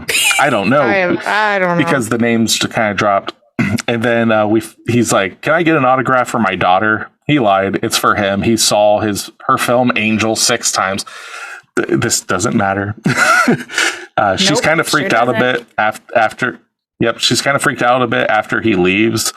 And then we cut to hearing multiple voices upstairs. Well, don't cut. It's just like right then and there. Multiple voices upstairs yelling. And you can hear Reagan's voice and another voice. Mom runs in and shit is flying everywhere, and Reagan is bloodily masturbating with a crucifix saying, "Jesus Christ, fuck you," repeatedly. This is when I believe the mother gets pulled by the rope and cracks her head open. Yeah, because the mom's trying to stop her. Reagan overpowers her and keeps yelling at her, "Lick me, lick me, lick me." And Reagan, so gross. Yeah, it's so gross. Yes, I thought the same thing. It's nasty. Reagan starts moving the dresser with like telekinesis, basically, and her head spins right the fuck around 180 degrees. And she asks her mother, "Do you know what she did, your cunting daughter?" This line is insane. Because two things. The spoiler warnings already went up. What Pazuzu is asking the mother at this very point. Do you know what he's asking? Like, where he's like, "Do you know what she did?" No. He's asking her, "Do you know that she threw Burke out the window?" Because he did that. Like, but he's like, "Do you know what she did? Do you know what?" Like, I'm not going to repeat what he said, but I had to. Also, Mr. Dennings is Burke. It is Burke. Okay, it's Burke Dennings. Yeah. Gotcha. So okay, that makes sense. But yeah, like that's what he's like. Do you know what she did? And it's like, it's not she, it's you. But that's what he's asking about. Mom screams. I was thinking it was like, "Do you know what she did? She's the reason I'm here." Like with the Ouija board. Gotcha. It could be twofold, but from what I read and stuff, like that's kind of what he's leaning at. But it makes sense there too. Mom screams and cowers and covered in blood. So then we cut to Mom and Karis finally meet. We are an hour and 15 minutes into this movie. Mom is wearing shades and is covered with bruises and asks if Karis knows about her daughter. And this is when they're both smoking. Yep, they're both smoking. So she's like, "I don't even smoke it now." She's just finally like going in. Yep. She's like, "Fuck, my nerves are shot," and asks him, "How do you go about getting an exorcism?" And Karis is like, "I beg your pardon," and he's like, "You're going to need a time machine to take you back to the 16th century," and talks about how Harvard taught him through the years that exorcism is just the church's way of trying to deal with mental disorders. So like he's went to Harvard for psychology and stuff like that. And yeah, so we where are we at then? Mom breaks down and just says, "Just help me, please." And we cut to Karis and Mom at Reagan's room, right outside the room. And Reagan is fucked up, strapped down. And she has a feeding tube down her nose. Yep. And I've got "I'm not Reagan" written down. So he asks, "Where's Reagan?" And and then the demon says, "In here with us." Yep. And Pazuzu. I'll just keep saying Reagan, but it's Pazuzu speaking in these ways and stuff like that. It's like, your mother's in here, Mr. Karras. Would you like to leave her a message? And Karras still doesn't believe that she's possessed, and he's like, well, if she's there, you must know her maiden name. And Reagan's like not answering. He's like, well, what's her maiden name? And split pea soup puke to the face. Yep. His shock in this scene is real because of a malfunction. This was supposed to shoot him in the chest, and he got it right to the face and was pissed. You can tell on his face. Yeah. Oh yeah, that stark wipe off. Yeah. Like, God damn it. So we then cut to Mom cleaning his stuff off, and Karras is basically saying like, the only reason I don't want to help is because I don't want to make things worse. Like, he's just like, I see what's going on. This doesn't make sense to me either, but like, I don't want to be held accountable for what could happen. And he goes to see basically a higher up, and that the church needs certain signs, like speaking languages. Like, he's got to take this stuff to his higher ups rather, and that he needs certain signs like that she's speaking languages that she doesn't know. And she's not like, he's like, well, like, she's not saying that it's demons, she's saying that it's the devil himself that's inside of her, and that he thinks that maybe she does need institutionalized. And the mom is saying, so tell me that an exorcism would do her any good. Like, you're telling me that even just trying to exorcise her wouldn't help? Like, she's just at her last nerve. Like, she's tried everything. And as he's leaving the house, he's asking the mom, it's like, so is Reagan aware of my mother's passing? And she's like, no. And it's like, why? He's like, oh, no reason. So he starts walking off. So you start seeing this, like, it's like, these things don't make sense. Like, how is she aware of all this stuff? We cut to Karras performing communion. And then we cut to him coming back, and we get the tagline for this movie as Reagan says, what a wonderful day for an exorcism.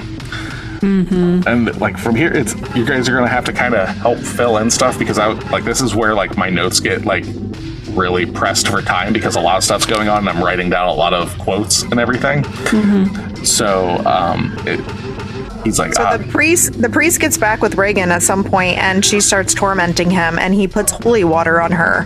That's right. And Reagan starts screaming, "It burns!" And the priest wants to know who's inside her. And even though it's tap water, so we find out that, I was throwing it on her, but it wasn't actually holy water. It was just tap water.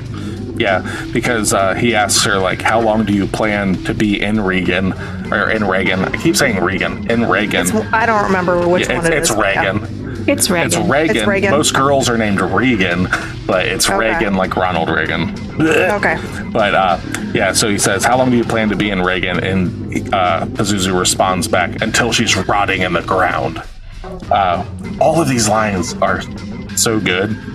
Like, no matter how heinous they are, like, just the delivery of them and everything coming out of this young lady it's shocking. But we see that Karras comes down. He's having a scotch with Mom in her office and explains that he was only using tap water, not holy water, and she was acting like it was holy water and everything, like the flailing. And Mom confesses that she thinks the daughter pushed the guy out the window. Yep, she thinks that she might have killed Burke. So then we cut to the priest. He's playing the recording of this previous, like, when he goes up there and is like talking to Reagan, he's recording it on like a little cassette recorder kind of thing. And then right now we're getting the tape being played back, and what he thought was her speaking in tongues and stuff like that is her speaking English backwards, answering his questions. So when he's like, "Who are you?" It's just like, rah, rah, rah, but played backwards, it's, "I am no one." Yep. And then the priest then returns after this. Yep. To an ice cold bedroom, and the words "help me" are on her stomach, and she's sleeping. They're not just on her stomach, they start to appear on her stomach, because this is supposed to be Reagan writing inside of her from within, trying to call out for help, and it's showing up as welts on her stomach. So Karras, a judgment that is real. He goes to his boss, and his boss, I don't know what, like, cardinal and all that stuff, like, it's higher up than a priest, basically is like, "Well, we're going to get this older priest that has some history with exorcisms to come and help you out with this, you know, like, if you believe these things to be true and everything, we'll get him." And this is where we are re-met with Father Marin. This is the priest from the beginning of the film. We have 27 minutes left. We finally get the shot of Father Marin by the streetlight. This is what is used on all the marketing material for this film, and it's an amazing shot. It looks so ominous, so creepy, and it's basically, once you get this shot, from here, the movie starts. From here to the end of the film, 10 out of 10. Yeah. That's the only 10 out of 10 of this whole movie. Is the last 20 minutes. Yeah, it's so good though. I could watch this last 27 minutes like all the time. First hour plus, not so much. So, we see Reagan's eyes are like fucking crazed out, like yellow, heavy duty. Like, these are old school lenses too. So like she probably couldn't see much and everything. And Marin meets Mom and meets Karras, and I believe we had to rewind it. I think you hear Reagan yell Marin's name.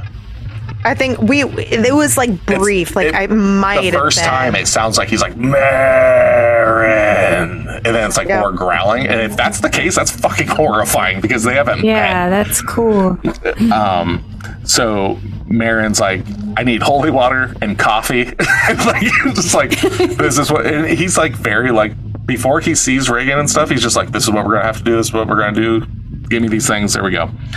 Well, for being in a movie of it being so slow up until this point, the last 20 minutes is just like freaking adrenaline rush, like in sense of what you're, And so Father Marin goes upstairs and warns everybody, like, the demon is a liar. It will mix lies and truths. Do not listen. Like, he is very adamant, like, we're going to do this. We are getting right to the nitty gritty. We're going to perform this exorcism. He's not there to just start shit. He's just there to finish it, basically. Yep. This reminds me a lot of The Priest's Exorcist with Russell Crowe. It's a newer exorcism movie. Okay. But Father Marin reminds me a lot of Russell Crowe's character with the, like, I need holy water and a coffee. And then how he has Karras as his counterpart. There's like a younger priest as Russell Crowe's counterpart. So I feel like the new movie really stole from this. Well, it makes you wonder, because I know that the newer one with Russell Crowe and stuff is supposedly like based on a real priest and stuff. Granted, it's a film and it's used kind of as propaganda and stuff. Like, if they're saying it was a real priest, that's kind of pushing the whole thing. But I'm wondering if Marin could possibly be I don't have a lot of history with the book or anything, and I'm wondering how much of the fictitious writing of the book is based on possibly a real priest. If Marin, like, in the sense of like, could Marin and Russell Crowe's character be based on the same priest? Possibly. Like, if they're both very just like, get me these things in this coffee, or if that's just the way that priests are depicted, but possibly. So this is the part of the movie where you kind of get a lot of like lewd remarks, more than normal, from our demon, and it likes to talk. So in this part, this made me laugh, so I wrote it down. I said, "Stick your cock up her ass, you," and then I can't remember what the last words were. Well, this is like before that. Karis starts giving Marin some background on Reagan, and he's like, I don't care. I don't care. We're going to go in there. This is, he kisses his crucifix, Marin does, and that's where, your quotes start coming, and it's, stick your cock up her ass, you motherfucker, comes out. And, Marin starts reciting the Lord's Prayer, and Reagan hacks in his face. And she starts to moan and writhe, and Karis then also helps beginning in the prayer. And this is the line from this movie for me. Reagan sits up and looking at Karis and says, "Your mother sucks cocks in hell, Karis." And just lashing out as like all this vitriol and trying to get at them. And they just continue to pray, and Reagan is growling and snapping her teeth at them. That is the most... That's the creepiest part to me in this. It's like how it's not just like snarling at, like she's snapping her teeth at them, like trying to get at them. And at one point she's doing her tongue, and it's like this weird stuff. Yeah, and then the tongue was weird. It was, and then the bed starts to lift off the ground and starts to float. Yeah, and it slowly starts to rise off the ground, and you see Karis starts to become like paralyzed by fear in this second, because it's his realization that this is supernatural. The lights begin to flicker, and Reagan's eyes, she starts to eye down Karis, and you hear, "See the cross of the Lord" come from Marin. He's like continuing on with the exorcism rites, and green vomit pours from Reagan's mouth. The doors start slamming, and Reagan begins laughing. Marin begins to cough. "I cast you out. I cast you out." And Reagan starts screaming back, fuck him, Karis." Like telling Karis to fuck Marin. Like she's just lashing out in every possible way. Reagan's head then spins around, and you see the Captain Howdy face over Reagan's face. She then stares Karis down and says, "You left her, Karis. You left her to die." Reagan's eyes turn white as she begins to levitate off the bed. This is fucking crazy. Like, as the walls and the doors have cracked and the house is shaking. Yeah. Like, it is very insane. The room quakes as you hear Karis and Marin saying, "The power of Christ compels you. The power of Christ compels you." She slowly descends down to the bed. Karis straps her down. Marin continues, "God himself compels you." Reagan hits Karis. Karis crawls as the room quakes. Reagan arches up, silhouetted in front of the statue from the beginning. Yeah, but she's kneeling on the bed. And then it's like they rest. It's like this reprieve. It's like an exhale for literally 30 seconds. Yeah, so Karis, I've got Karis is shooketh. And Marin is like, "Are you tired? Let's rest a bit before we start again." And you're like, this isn't fucking over. Because all of that shit happened, like everything that was just like, pop, pop, pop, pop, pop, pop, that happens in like 5 to 10 minutes. Like once they start the exorcism, we're not hanging around anymore. This is going to be like machine gunned at you. This is like when the boxers are just like hanging off of themselves in a fight. Like they're both taking a breath to gear up for it again. Yep. So Karis is like visibly broken, sitting on the stairs, and they begin to regroup. Marin goes to the bathroom, takes his meds, which was the glycerin that we talked about. So that makes a little more sense. He's just like, "Oh man, my heart's taking a beating." Yep. Karis sees his mother in the bed. So when he comes in and looks, it's no longer Reagan, it's his mother there. And Reagan is staring at the ceiling, panting. Karis dabs her head, and Reagan speaks to... So he sees his mother in his bed, or in her bed. He walks up to her and starts dabbing her head, and Reagan speaks as his mother, and asks, "Why did you do this to me?" And he's like, "You're not my mother." Like he's trying so hard to fight against it, and he's getting like super worked up. He's like, "You're not my mother."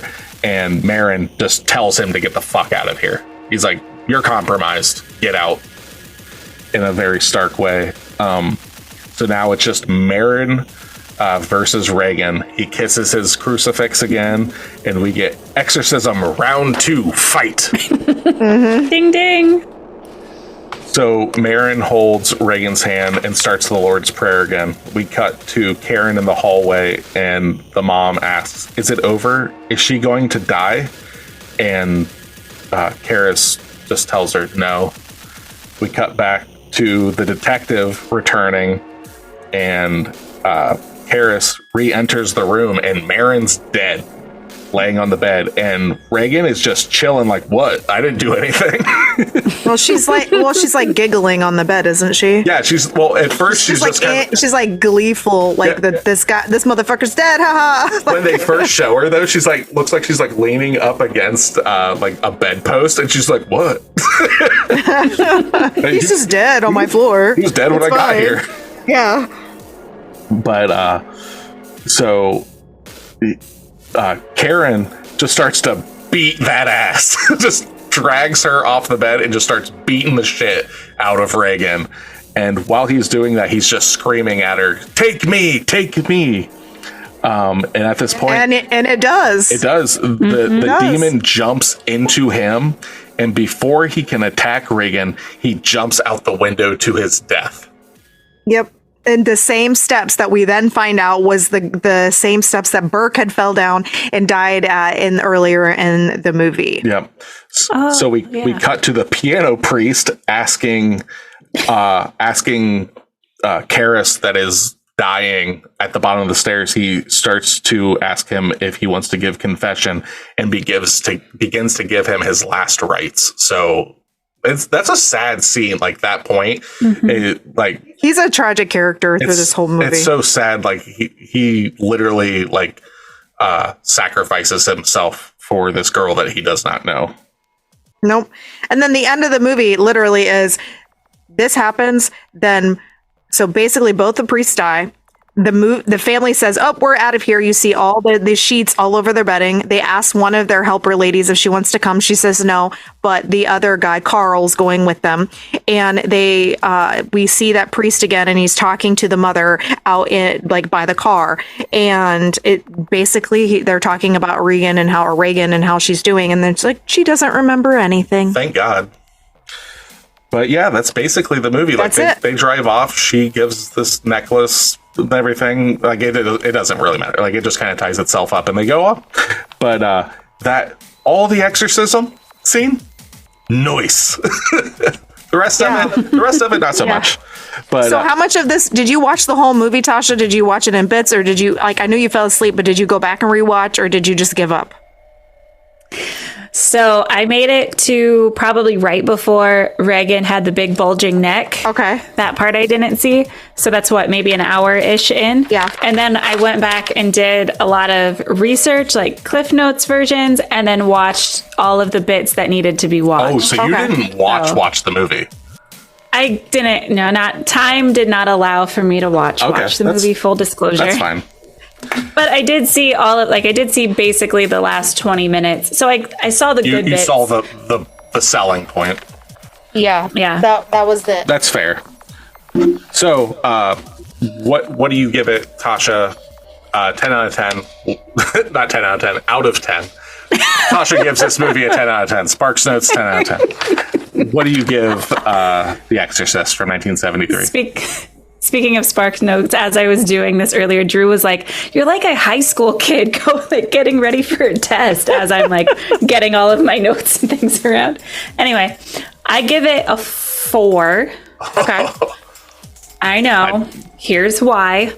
Basically everything we've said for the past 2 hours. But it's a 4, which is higher than my actual thought of the movie, because knowing how all of the effects are practical and there's no CGI, I think that's really cool. But the storyline, exorcism movies aren't my thing in general. And I'm not a huge fan of old classics, unfortunately. But the last 20 minutes and those iconic scenes, they still hold up for what they are. So 4 exorcisms out of 10. Okay, like so you're giving it a 4 out of 10 as its total. Yes. What do you give that 20 minutes though? Last 20 minutes I would give a 6. Damn. So fucking that's low as shit. All right. All right, Steph, what do you give it? Okay, so after I finished this movie, I wrote my rating, my after movie finished thoughts. And then I was debating if I wanted to keep the stars, but I rated what was that movie? The Reanimator. I think I gave it a 4-star, right?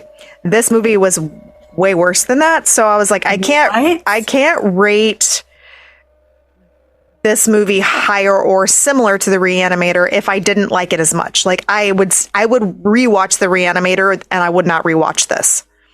So that being said, I'm going to stick with my original rating that I wrote down only on those merits, because I would not rewatch this movie. I would watch the last 15 minutes, 20 minutes of the movie again and again, but I would never rewatch. I would never put myself through that torture again. I'm going to give this movie a 3-star. Okay. That's fair. Not really, but okay. I love that you compared The Exorcist with Reanimator. Well, for watchability, absolutely. Like, it's no. So I love that. Obviously, like, I mean, I'm going to give this movie a higher score than you girls. Not for any reasons other than, like, historically, like, as a horror film, it gets, like, I give it a lot of credit for what it did and everything. As a film, though, what I do have as a note up here is I've got 100 minutes of 5 out of 10 with 20 minutes of 10 out of 10.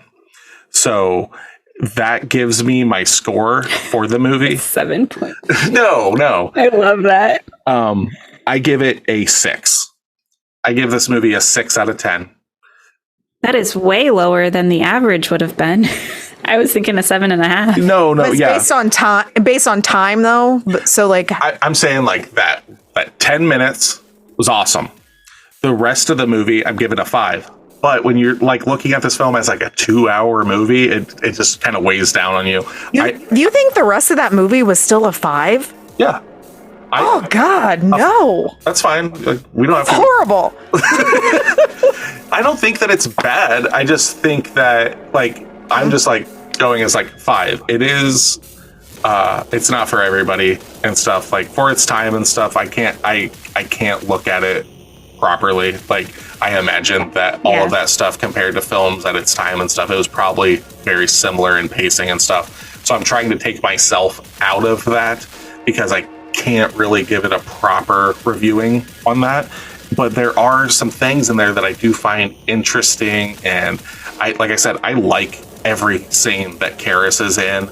I like the mother dealing with the doctors and stuff like that. But that's why it gets a 5 for the rest of the time. But as a whole, I give it a 6. A 6. All right. That's sad. Sad. What's that give us for a total there, Tasha? We do not match the general public. It's a 43%. Okay. 43%. It fails. I was gonna say it's not for everybody. I wouldn't suggest this movie except for if you are a horror fan and you just haven't seen it. I would suggest, like, oh, you haven't seen The Exorcist? Well, you don't want go watch Evil Dead 2 instead. I agree with that statement. My thing is just like, if you don't want your horror fan card taken, do you? Like, you watch it just to say, like, yeah, I saw it.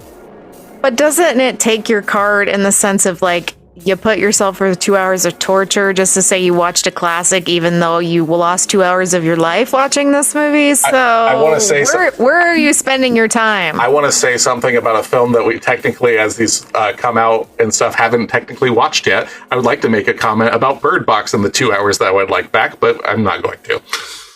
That's going to be Nick's card this entire season. It is, but it's not even comparable because Bird Box is super fucking good, and he's complaining about this. I don't want to. Are we forgetting about Buffy, everybody? Exactly. I still realistically found Buffy more entertaining than this movie just because of its ridiculousness, but it wasn't a good movie. Not me.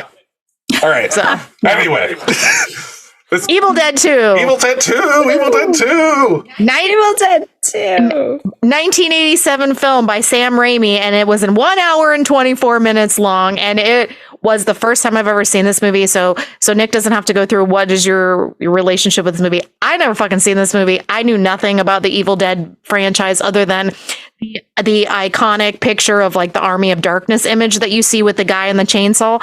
I didn't know shit about any of this stuff. So this was me going in blind and just wondering what it was about, and holy fucking shit. My community theater put it on a couple years ago, and that was my first like go of it, and it was fucking amazing. I laughed. I laughed so hard I cried. It is so funny. Your first meeting with this film was community theater. I think that's very fitting. Sir, I think that's very fitting for this movie. That's amazing. Yeah. So going into that, already having seen the low budget acting version of this, I was like keyed in and ready to go. Unfortunately, I did still fall asleep. But that was because I knew what was happening. That's just because I think you need to get checked out for narcolepsy. You're not the first person to say that. It's on my to-do list. Oh gosh. Okay. So the movie starts out. Well, hold on. Well, Nick's relationship. We got to do our you're reviews. jumping the gun. Oh, I am. You're jumping the gun. So we only have so much time. I know. We're going to get there. So first off, spoiler warning. My history with this film, real quick. I own it on VHS. I bought it from the library from where we grew up when they were doing a big sale, and it ruined my life for a little bit. I remember being horrified of the cover of this movie, and I was so wrong. This movie is responsible for the reason I like a lot of the films that I like. That makes sense. If you need a reason for like why Nick goes down the path that he goes down, Evil Dead 2, when I was like 10 years old, is the reason that happened. It fucked me up, and just that's where I went. This movie is a campy comedy horror. Yeah. Like, that's what I look at it as. And it fits that genre literally to perfection in that sense. Like, is it a perfect movie? No. Yes. But is it in the sense of, like, it hits on all of those aspects? It really hits, like, hard on all of those aspects. As far as the campy comedy movies we've watched so far, this is by far my favorite. Okay. Yeah, that makes sense. Yeah. So we got 10 out of 10, 1 out of 10. Who's got the... let's go with the 10 out of 10 first. No, let's go with the 1 out of 10 first. I think that's Tasha. On it. Hold on. There we go. Oh, shit. It starts out... worst film I've ever seen. And then it goes on to say... They haven't seen Buffy. No. That's fair, yeah. This film is really terrible.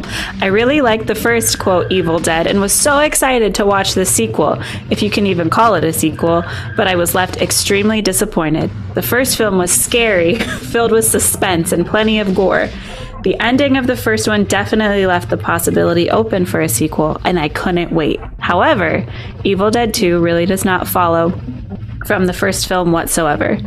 I won't write any spoilers, but if you watch both films, you'll see what I mean about the beginning of Evil Dead 2 being very confusing given what happened at the end of Evil Dead. The genre is listed as comedy horror. This is my main gripe with this movie. It is caught between both genres and achieves neither. Whoa. Aw. I disagree. So I disagree hard. too. So hard. Yeah. Yeah. Firstly, I don't understand why Sam Raimi decided to make this film a, quote, comedy. The first film was a genuinely good horror film. Sure, the gore was a little over the top at times, and I can see why some would have found it a little amusing, but to actively try to make Evil Dead 2 funny was a huge mistake in my opinion. No. There is nothing funny about it, and there is nothing scary about it. Aww. This person must be a fucking peach at parties. This person has no sense of humor. I wonder if they like horror comedies in general. I don't think because they do. It is kind of a niche category. Yeah, and like, not to go too far into like off the beaten path. Not off the beaten path. Anyway, the first one is definitely a straight up horror film. This movie is kind of like, I think I've heard it referred to as a requel. They basically just redid the first one and slapsticked it up. Reason being, like, when they're asking, like, I don't know why Sam Raimi did this. Sam Raimi's a huge Three Stooges fan. So really? That's where that comes from. That's where the physical comedy and stuff comes from in this. And like every time that Bruce Campbell, Ash, is getting his ass whooped in this movie, and it's not himself doing it, it's Sam Raimi beating the ever-living shit out of his friend Bruce Campbell. These two grew up together and just beats the shit out of him in all these movies. That's awesome.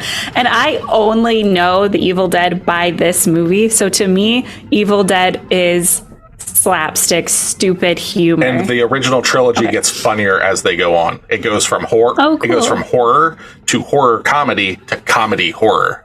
So Army of Darkness is way more comedy focused than this one is. Oh, judging by the name, I always thought it was like super scary. Yeah, me too when I was a kid. Okay. Anyway, back to it. It's really just cheap looking gore and stupidity. Hell yeah. I have to admit, I only watched the first 45 minutes because I found it so unbelievably bad. Okay, we can just stop the review right there. Didn't even finish the fucking movie and they gave it 1 star. I mean, I get it, but whatever. But there are so many funny bits within that first 45 minutes. Who knows? Maybe it redeemed itself entirely in the last half hour, but I highly doubt it. This film has amazing reviews as well. Maybe I'm missing something, or it gained a cult following due to its strange attempt at comedy, or maybe it's simply because it's an old film with good reviews or a result of nostalgia. Either way, I simply don't get it and would not recommend this film to anyone. Yeah, Sam Raimi doesn't know how to direct stuff and everything. He went on to direct the original Spider-Man trilogy, and then he directed the new Doctor Strange movie. He's done a lot of huge movies. Yeah, fuck this person. Yeah. Well, there's like so many funny bits that I just... Man. Okay. If you don't like horror comedy stuff, then maybe this isn't for you. And like, it doesn't have nostalgia for me because I didn't know shit about this movie and I thought it was great. So I don't know. All right. Here's the 10 out of 10.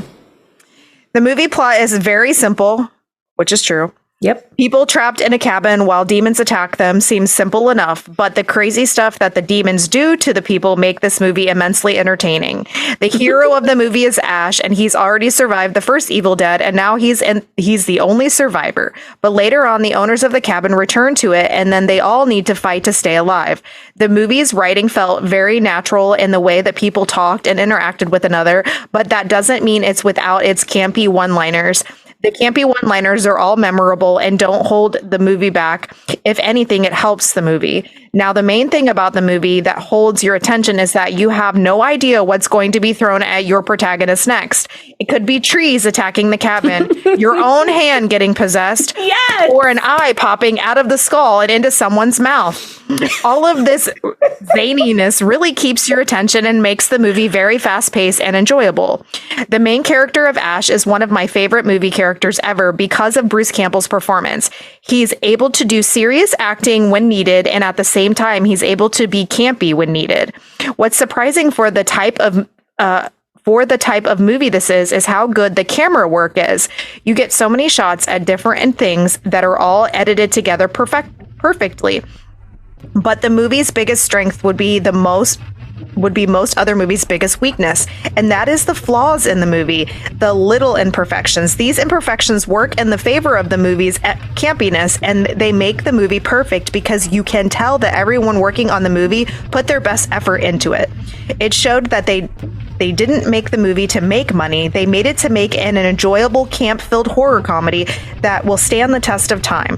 This movie's great for its enjoyment, horror, comedy, camp, and all around the inspiration factor that says, make your own movie to just make a movie. My rating 10 out of 10. In the worlds of Roger Ebert, the movie is manic-inspired genius, a great time. And in my own words, it's the most original and entertaining horror film ever made. That was awesomely written. Like, I am impressed by that review, and we don't usually give a lot of applause for 10 out of 10s, but that was good. All right. So before further ado, are we ready to go into it? Yes. All right. Let's go to the crazy whirlwind of this movie. All right, Tasha, let's go ahead and tell us. Synopsis time. Evil Dead 2 also known in publicity materials as Evil Dead 2 Dead by Dawn, is a 1987 American comedy horror film directed by Sam Raimi, who co-wrote it with Scott Spiegel. The second installment in the Evil Dead film series, it is considered both a remake and a sequel, or a requel, to The Evil Dead from 1981. It stars Bruce Campbell as Ash Williams, who vacations with his girlfriend to a remote cabin in the woods. He discovers an audio tape of recitations of a book from ancient texts, and when the recording is played, it unleashes a number of demons which possess and torment him. So this film's budget when it came out in 1987 was $3.5 million with an inflation. It shows. With an inflation, $9.5 million today. So its box office was 5.9 million, and so for still today, make money. So for today, 16 million. This film's influence, though, is unseen compared to a lot of the films that we've talked about in its craft of being made. Evil Dead and Evil Dead 2 have been said to be like, there were movies before there were horror movies before the Evil Dead, and then there were horror movies after the Evil Dead, because like in the 10 out of 10 review talking about the camera work and stuff like that, all of that like POV shot, like flying through the woods and flying through the car and all that, that's invented in these movies. I knew it. I'd never seen anything. Yeah, I'd never seen anything like that before this. Like, I don't ever remember watching a movie and being like, you're getting a first-person perspective from whatever the demon is, but you don't actually see it, and I thought that was brilliant. They literally strapped a camera to a board and had two people running with it. Nice. I literally have it noted as like the Raimi cam or evil cam. Like, that's just how I have it written down. But yeah, judging by how much it happened, Drew and I were wondering if it was like new tech, like the first time it had been done. It's new tech, but they really go for it. It's new tech, low tech. Like, it's just them being like, well, fuck, I just want this thing to be speeding through here, and that's how they did it. So we get a little explanation at the very beginning of the movie about the Necronomicon Ex Mortis. So the Book of the Dead, the name comes from H.P. Lovecraft, the Necronomicon and everything. It also kind of is taken from Sumerian texts, the Book of the Dead and everything. They're just kind of using that as the idea for this book. And it's talking about in 1300 AD, the book disappeared. We cut to a tunnel shot of a car going through a tunnel, and we see Ash and his girlfriend Linda driving, and it cuts to the bridge, which is a model bridge with a car going across it. These are the things that I fucking love about this, because these movies do all the special effects. You have puppetry, you have miniatures, it's all practical. Like there's very little special like visual effects, but like all of it is like shot. It's like right there. And something that's really neat though is that the people that did the special effects for this have went on to create one of the greatest special effects groups in the world, basically, outside of like dynamic lighting and stuff, like people that work with George Lucas and all that. But it's called K&B Effects, and one of the main people from that is Greg Nicotero, who went on to not write the comic book series, but create the television series The Walking Dead. Oh. So Greg Nicotero... And that makes sense. Yeah, Greg Nicotero is a special effects legend. He learned under Tom Savini, who is like the wizard of fucking gore. He did all the stuff for like the original Friday the 13th and stuff. Like this dude like basically went to Vietnam as like a photographer kind of guy or whatever, saw all this shit fucking happen, and then brought it home, and it was like, well, this is actually how gore would look. And Greg Nicotero learned under him because he grew up in the same neighborhood that they were shooting the original Night of the Living Dead, and it's all from Pittsburgh. It's just this Pittsburgh thing. So when he found out that Tom Savini was in town to be working on Dawn of the Dead, he ended up getting a little job like being his apprentice, and just went on to become royalty when it comes to blood and gore. Cool. That's cool. This is the movie though that they were just like, yep, we like working together, we're gonna make our own group.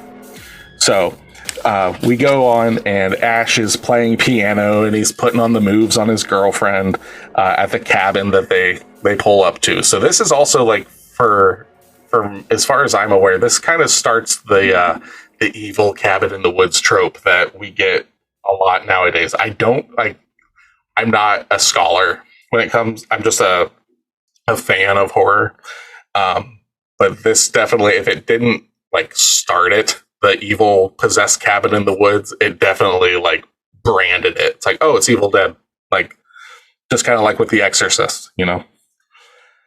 So he's saying like, if they get caught here, we'll just tell the people that live here that the car broke down. And, you know, if anyone asks, like, so this isn't even their cabin. They just kind of broke in. Yep. And my favorite part is like he's playing the piano. She's dancing in her panties and a t-shirt, and they're just doing their thing. Very cheesy 80s-esque, but it fits for this movie. And he asks if she wants some champagne, and he gets up and he goes and gets it. And he finds a tape recorder at this time, and he starts playing it. And it's a story about the Castle of Candor and finding the Necronomicon, the Book of the Dead. Yep, it's Raymond Noby, I believe is how you pronounce the last name. Mm-hmm. And it's his notes about the findings of the Book of the Dead, and that he brought it to the cabin to translate it. And then the fucking tape reads the words that bring the evil forces back. And we're like fucking like, it feels like 5 minutes into this film. It just like, reads it, and Yep. Unbeknownst to Ash, it's reading. Yep. It's reading, and he's talking about the Deadites. And then the window breaks, and Linda is gone. Yep. And then he goes to search for her. And Ash to the forest. So fun. Linda possessed. And he grabs a shovel and knocks her fucking head off. And you see it. It's clearly like a Barbie doll head. Yes. And I'm writing in my notes, what the fuck? Yeah, it's just like quick. Like go. And then he buries her like instantly. He's like, oh, I killed you. Now I'm gonna bury you. And then we fucking get our moon shot. We get a shot of the moon, just in case you didn't realize that it's dark out. It is night. It's night. And then we get the Raimi cam for the first time. The evil forces start rushing up, and they get Ash, and they fucking take him on a ride. Ash starts flying through in like this really like cheesy like spinning around like and he hits a tree, and he lands in a water puddle with a fucked up face is what I said. Yeah. You can clearly see the lines where like the stuff was put on his face. Yeah, he comes out of the puddle as evil Ash. But then the sun rises, and he doesn't like the sun. He's like, normal. Then the fog resides, and Ash is now unpossessed and fucking confused. Oh my gosh. And then he passes out in the forest, though, like still in that same spot. And this is my favorite thing. He falls asleep in the puddle that he had fallen into with his feet still in it. And I write pruned feet, skin. Is it icky? Because can you think if you sleep there for how long, is your feet going to be so gross? This is the ickiest part of the movie. I don't know why my head went there, but damn. Then we're met with silence as he returns back to the property, and the camera does a 360 of the property off of him, just showing the desolation of everything around him, and you hear eerie sounds in the air. The cabin then has the visage of a skull, and you hear "Join us." And Ash is fucking out of here. He's like, nope. He gets in his car and fucking starts driving off. But damn it, the bridge is out. And not only is it out, it's all curled up. Yes. And it looks curled up like a hand coming at you. Yeah. It felt kind of like something you would see in like A Nightmare Before Christmas or something like really creepy. I don't know. It just gave that cartoony effect. Oh yeah, this movie is cartoony. Like, it's not for children. I mean, I don't have a problem with kids seeing this stuff. I'm not every parent though. Like, I took Wesley to go see Evil Dead Rise, and he was traumatized, but he loved it. So then the thing returns and is chasing him down in the car as the sun goes down. Yep, he's like, I have to get out of here. Darkness descends and Rami Cam begins to chase. Ash is in his Buick, and this car that he's driving in is in every Sam Raimi film. It's Sam Raimi's first car that he ever got, that his dad bought when he was like 14. This car is in fucking everything. They just keep rebuilding. That's awesome. Everything. Yeah, and so then he goes and he hits a stump with his car and he flies through the fucking windshield. And I was like, what is going on in this movie? Like, this is how it is. Like, it is. Yeah. And I love this shot. And then there's more strange noises. It's like really weird. This whole movie has a lot of noise, like a lot of interesting. I love the shot. Like after he shoots out the window, the evil travels through the back window and out the front window and follows him as he gets up and starts running. And it's just one solid shot of this. Like, it's fucking great. So he gets to the cabin again and he starts just running through every single door in this house as the evil just keeps chasing him, bursting through every door. Ash just keeps looking back. He's like, oh shit, it's still there. Oh shit, it's still there. So then he basically gives it the slip. The demonic force is just like, looks around and then just leaves back to the forest. We then cut to Annie getting out of a plane and talks to a guy about pages of a book of the dead she has found and that she is going to meet her father at the cabin to do research. Foreshadowing. Yeah. I like how they tie that together, though. Like, they just tell you what's happening. Yep. And it's not 20 minutes. It's literally 2 seconds. And it's like, okay, now we're back to Ash sitting in a chair with the windows boarded up and he hears a noise. Yep. He's freaked the fuck out. He slowly approaches the door, opens it, enters, and the piano just starts to begin to play by itself. Ash looks at the necklace that he gave Linda earlier and begins to cry. In amazing stop motion animation, Linda returns and dances through the night to Ash's horror. So her body... That was so good. Her body pulls itself out of the grave, puts its head back on, and starts doing like a ballerina dance in the moonlight with her head staying motion, like in one spot with the body spinning under it. And it's amazing.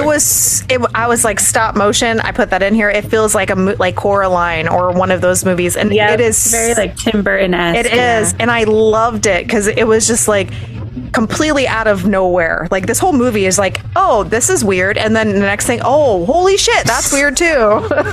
So he's looking. Bring on the holy shit. He's looking out the window and she grabs through and grabs his head and starts smashing it up against the window. He then wakes up screaming. It was all a dream until Linda's head rolls into his fucking lap. It just says, hello, lover, biting his hand, and he wrecks the house with her head attached to it. Yeah.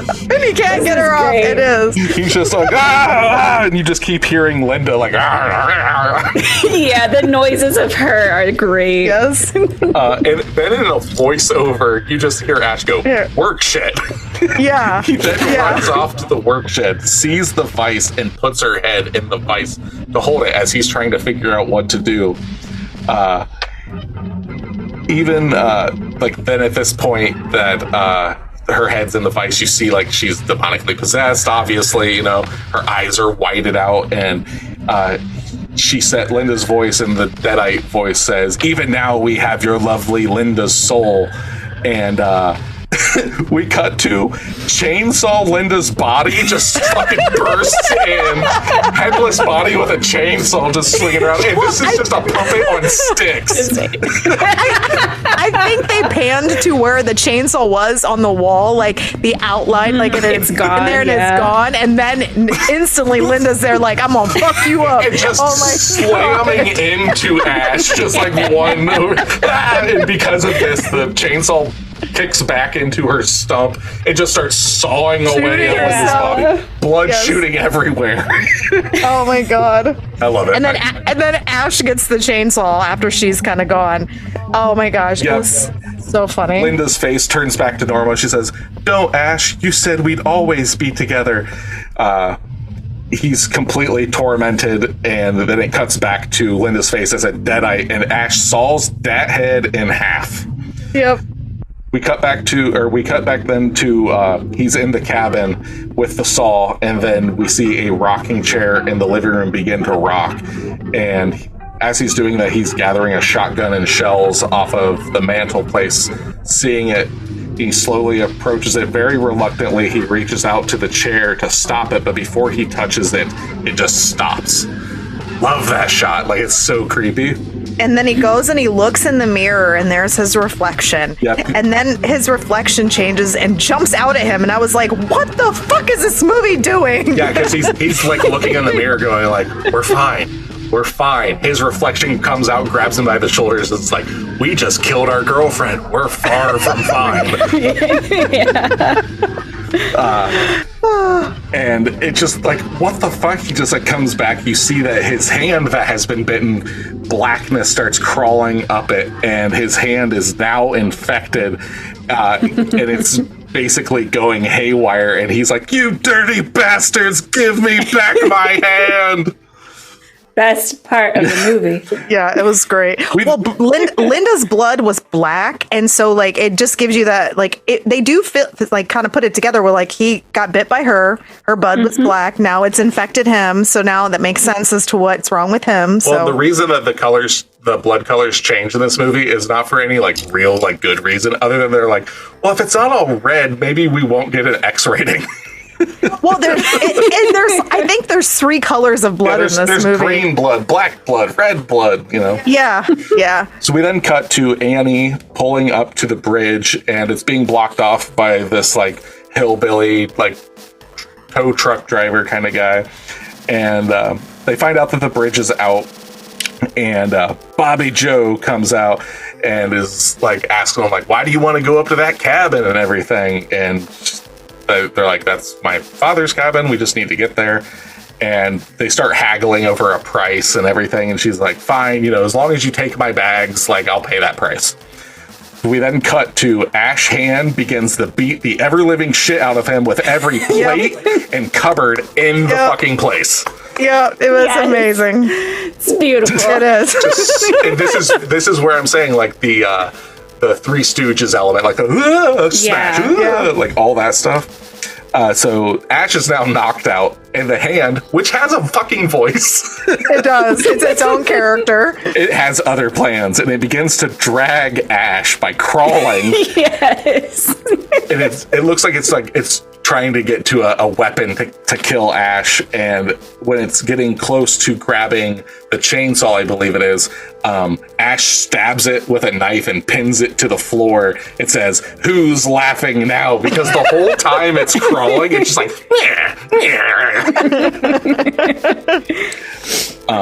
with his hand pinned to the floor, he grabs the chainsaw and starts it with his mouth.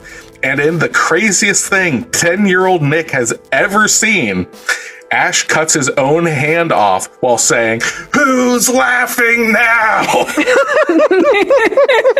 Blood spraying everywhere. I remember seeing this and just being like, I don't know what is going on anymore. When I was watching this in community theater, they had people running around the audience with like super soakers spraying us with blood. That's awesome. This is great. So Annie and company are going through the forest, and the tow truck driver is carrying her bags, which is a massive fucking trunk on her back. He's bitching about it. We cut back to the hand is still alive. Still crawling around, and Ash pins it under a dish and then puts books on it. And the title of the top book is A Farewell to Arms. Yeah, it's so great. Like just a legit visual pun right there. So Ash turns his back, starts kind of like wondering what to do, and you see the pile of books and dish behind his back just slowly start to escape. Ash grabs the shotgun and shoots but misses. The hand is impatient as he's loading the gun. It starts clicking its nails, waiting. It hits a mouse trap, which Ash says, like, "Ha! That's what you get." The fucking hand swings the mouse trap off and flips Ash off. It then starts traveling through the wall, where Ash shoots a hole in the wall, and you see it start bleeding a little bit, and he's like, oh my god, the scene. I got him. And then all the fucking blood shoots out of every hole in this house. Talking 55-gallon drums of blood. Just keeps going and keeps going. And I'll be a huge hypocrite, and I'm usually the one that says it's too much, but that was amazing. It was. It was so funny. The blood then sucks right back into the wall. He's kind of shook by it and everything, and then you hear laughter a little bit. He looks up, and it's the deer head that's now possessed laughing at him. The lamp is now possessed and is swinging around.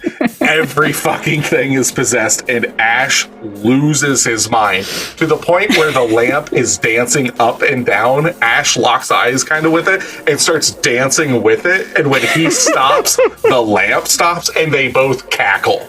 So he's just losing it. The laughter then becomes screams. So he's laughing. He's legit just losing his mind with everything. And then he hears something at the door, and he shoots the door twice. He goes to open the door, and Truck Guy jumps in. Truck Guy. Yeah, I don't know if we get a name of him, to be honest. I don't remember that either. I know we have everybody else's name. Well, no, maybe we don't have the brother's name. Yeah, the other guy, I can't remember his name. I don't know if they say it, and if they did, I just didn't note it down. But the guy jumps in, tackles Ash, and they whoop that ass. They just start beating the fuck out of Ash. So everything he's been through, then these guys just start beating his ass. And then you see Bobby Joe. Bobby Joe has been shot in the arm. And Annie's like, oh my God, where are my parents? And she sees the chainsaw, which has blood on it. And she thinks that Ash has killed her parents. And they're just like, we'll throw him in the cellar. And into the cellar he goes, falling through and down the stairs. And I believe it's Annie yells down saying, I hope you rot down there. And the guy, we'll just say the boyfriend, Annie's boyfriend, looking around is like, Ed, there you go. Ed's looking around and says, folks aren't here. And she's like, but my parents' things are. And then he fucking plays the tape. Dumb motherfuckers never play tapes, guys. But this is where you find out this is her father talking about her mom was possessed and that he had to kill her, and he buried her in the fruit cellar. Dun dun dun. Henrietta rises from the dirt and comes after Ash. I believe Steph says, like, we're supposed to believe that's a woman that just looks like an old man. It did until later. And Nick's response was, it's a bloated corpse. What do you expect? Yes, Dad. God. Act like you haven't seen bloated corpses before, God. But Ash tries to get out of the cellar, and Henrietta just keeps going, come to sweet Henrietta. And she yells out one of the most iconic lines. She goes, I'll swallow your soul. Henrietta morphs into a crazy ass puppet monster and kicks everyone's ass. Ash steps on the cellar door, popping her eye out as it shoots across the room into Bobby Joe's mouth. Yeah, like it's just one of those things. Like, I cannot believe that just fucking happened again. So quick. This is just, oh my God. And I wrote funny, stupid, LOL. That's what I wrote on my paperwork. It's so quick. Like, he's just like running up the stairs, like, let me out. She's fucking like, her face morphs into all this crazy shit. He's stomping on the door, eyes are shooting out, and you're just literally just like, what? Like, it's so kinetic, just fast.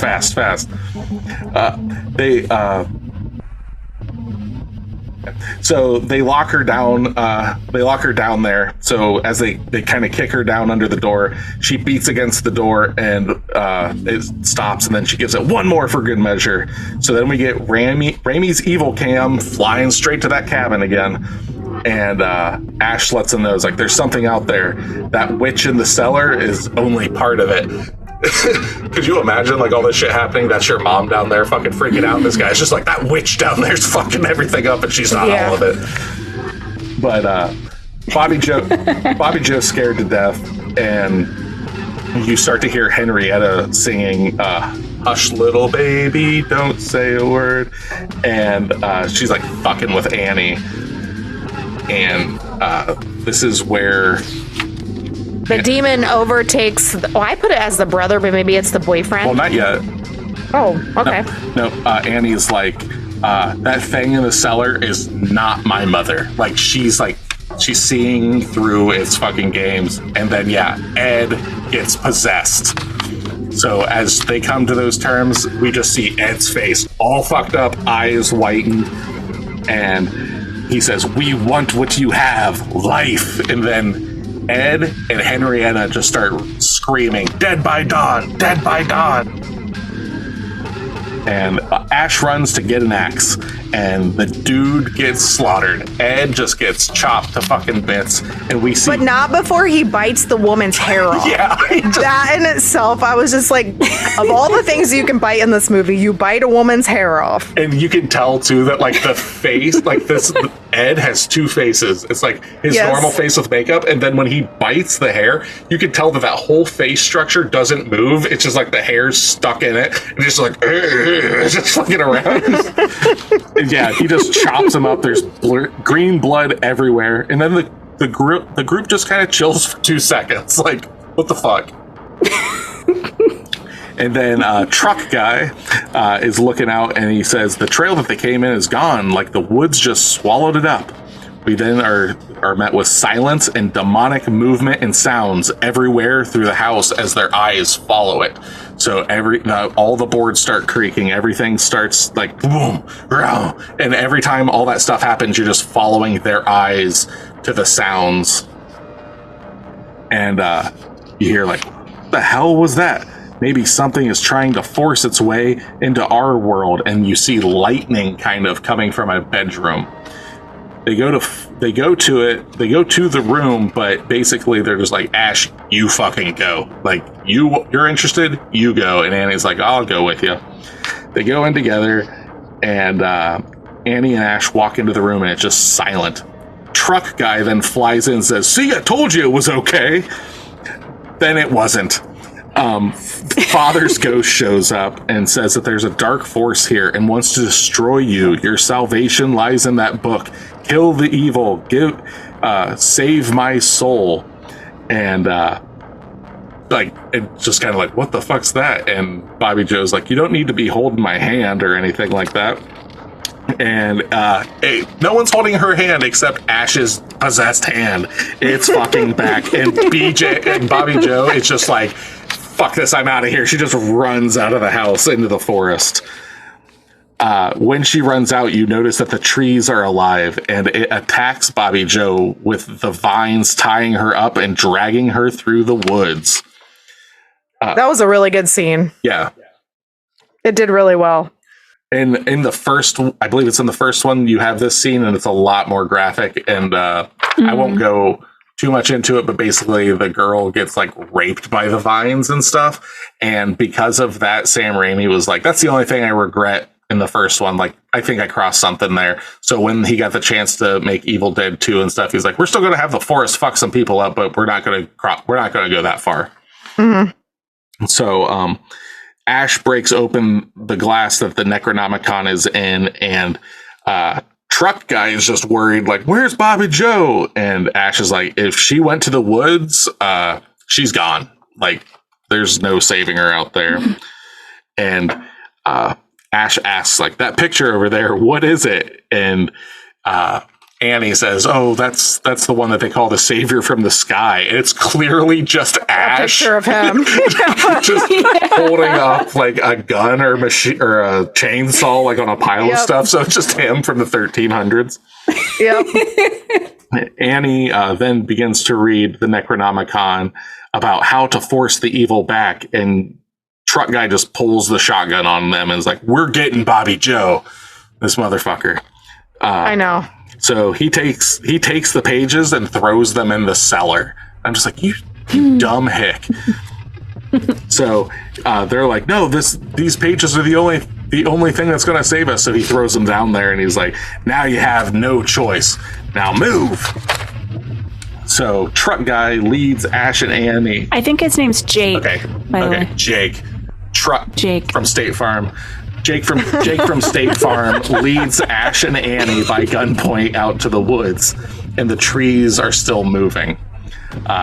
Jake from State Farm takes the lead and is like, Bobby Joe! Bobby Joe! Bobby Joe! The Raimi cam comes flying up. It gets Ash as Jake from State Farm is thrown into the tree. Evil Ash yells out, "Join us!" And Annie runs into the house, and Evil Ash is trying to smash through the doors and stuff, but for some reason can't make it through. Annie finds some sort of ceremonial dagger and starts to sneak through the house. The doorknob starts to jiggle as she approaches it. There's banging. She opens the door opens, and she goes to stab, and she stabs Jake. Evil Ash is back, and he's pissed. Annie screams because he's like banging on the door. She screams as like hold the door back, and then just silent again. Annie goes to check in on Jake to see how the insurance claims are going. And this is he's just like, get this thing out of me. So he's just bitching up a storm as Annie starts dragging him. And I was so happy. She's just like, shut up. Annie finds the axe, drags Jake by the cellar door. So stupid to just leave him here. Yeah. Just lays him there. And then Jake is dragged into the cellar by Henrietta, and Annie tries to pull him up, and we get just all the blood. So just all this tsunami of blood. The tsunami of blood just starts shooting up from the cellar door to the point where it's like gurgling out and everything. Yes. And Jake from State Farm is no more. He's been got. Evil Ash then shows up and throws Annie against the wall in her best Hulkamania stance, lifting her above his head and then just chucking her. Evil Ash then sees Linda's necklace that is laying there, and it brings him back to humanity. So he sees the necklace, and it's like Ash is able to like fight his way back to controlling this thing, and we're back to normal Ash. Annie then swings an axe at Ash. He says, "That thing's gone," and she doesn't care. She just keeps on swinging. He ends up getting control of the situation. He's like, "I'm all right," and she asks like, "But for how long?" And like, we need to get those pages. So they begin to walk downstairs. But he does. Yeah, he begins to walk downstairs, but not before he gets to put the chainsaw on his hand and saws off the shotgun, giving his iconic line, "Groovy." So he straps the chainsaw onto his stump. He's got his sawed-off shotgun, and then we cut to the trees are beginning to uproot and crawl towards the house. We then cut to Ash down in the cellar, going down the cellar, and he's like, "These pages have to be down here somewhere." He finds page 1. He hears growls. He goes to a door, slowly opening it, and you hear water dripping. Page 2 found. And at this point, it's like kind of like a video game, like just like scavenger hunt. Yeah. When he finds page 2, you hear heavy breathing. Starts his chainsaw, and he sees a curtain with like a light behind it. He goes up to it, opening the curtain, and you see it's just kind of like a boiler gauge and everything. There's nothing really back there. Except Jake's skeleton, which comes flying out of fucking nowhere. Because why not? Yes. He then finds the rest of the pages, and it's time to leave. And as he's running up, Annie's like, "Pages, quick!" So he gets the pages to him, but not before Henrietta grabs Ash's legs through the staircase where he falls. Annie starts reading the pages, and it's silent. Then Henrietta flies out of the fucking basement and grabs Annie's hair. Ash is back, whistles at Henrietta. It's like, "Hey, bitch," basically. And we have a fight. Henrietta's neck extends, and you hear monkey noises. Like baboon and monkey noises. Her whole head and face, like the change in this is so fucked up. It looks like something out of like some like weird creature that you would like. It's the neck Well, just I keeps said extending serpentine like.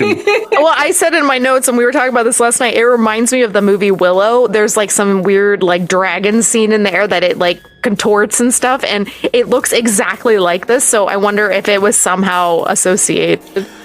So as this happens and the fight's going on, Annie starts singing Mockingbird, and Henrietta stops, and Ash cuts her head off. As Henrietta's head's laying there, it just keeps going, I'll swallow your soul, I'll swallow your soul. Ash then responds to this by going, swallow this, and boom, headshot. And I usually hate one-liners like that, but once again, so good. Yep. Ash comforts Annie, and the trees begin whooping that house's ass like it owes it money. She says, I only finished the first page, and Ash yells at her to finish it. We get more Rami cam as it comes flying, and you finally get to kind of see this evil force as it bursts through the door, and it's just this massive monstrosity of a face. And it's like, at the first viewing of it, Ash's hair he's like, his hair turns white on the side. The flowers around him die, and Annie starts to read the second passage. Everything is just breaking loose. Lights going everywhere. There's things flying all over. And as she's reading and everything, she's reading the second passage. She's like, and you notice that the hand has come with a ceremonial dagger and stabbed her in the back. The tree bursts through. This is just shotgunned at you. The tree then bursts through the window, grabbing Ash. And Annie continues to read, lying on the floor, as a portal opens. As she's doing this, Ash is getting pulled by the tree to the evil mouth face thing in the doorway, and he takes his chainsaw to its eye as blood starts erupting out of its face. As the last word is spoken, the evil retreats. Well, and the demon, though, at this point, it has all the faces on it, like the tree demon, of all of its victims. Like, you see all their faces on there, which I thought was really clever. Yeah.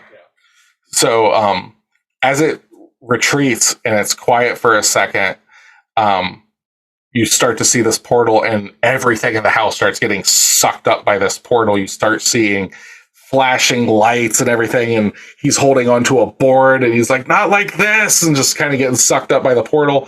He then gets sucked into the portal, and you are met with flashing lights, and it literally looks like Christmas lights at some time, just sprinkled around.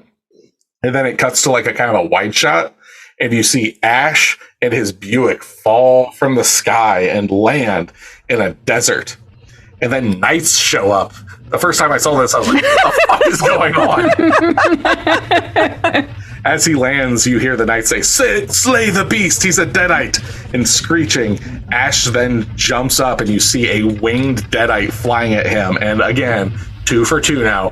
Boom, headshot. The knights stop and go, hail, he who comes from the sky to save us from the deadites. And they keep repeating it, hail, hail, hail. And then Ash is just like, no! And that's how the fucking film ends. And that's the movie. The end. It is a fever dream of Crazy Town. It's so good, though. It is good. Okay. Anyway.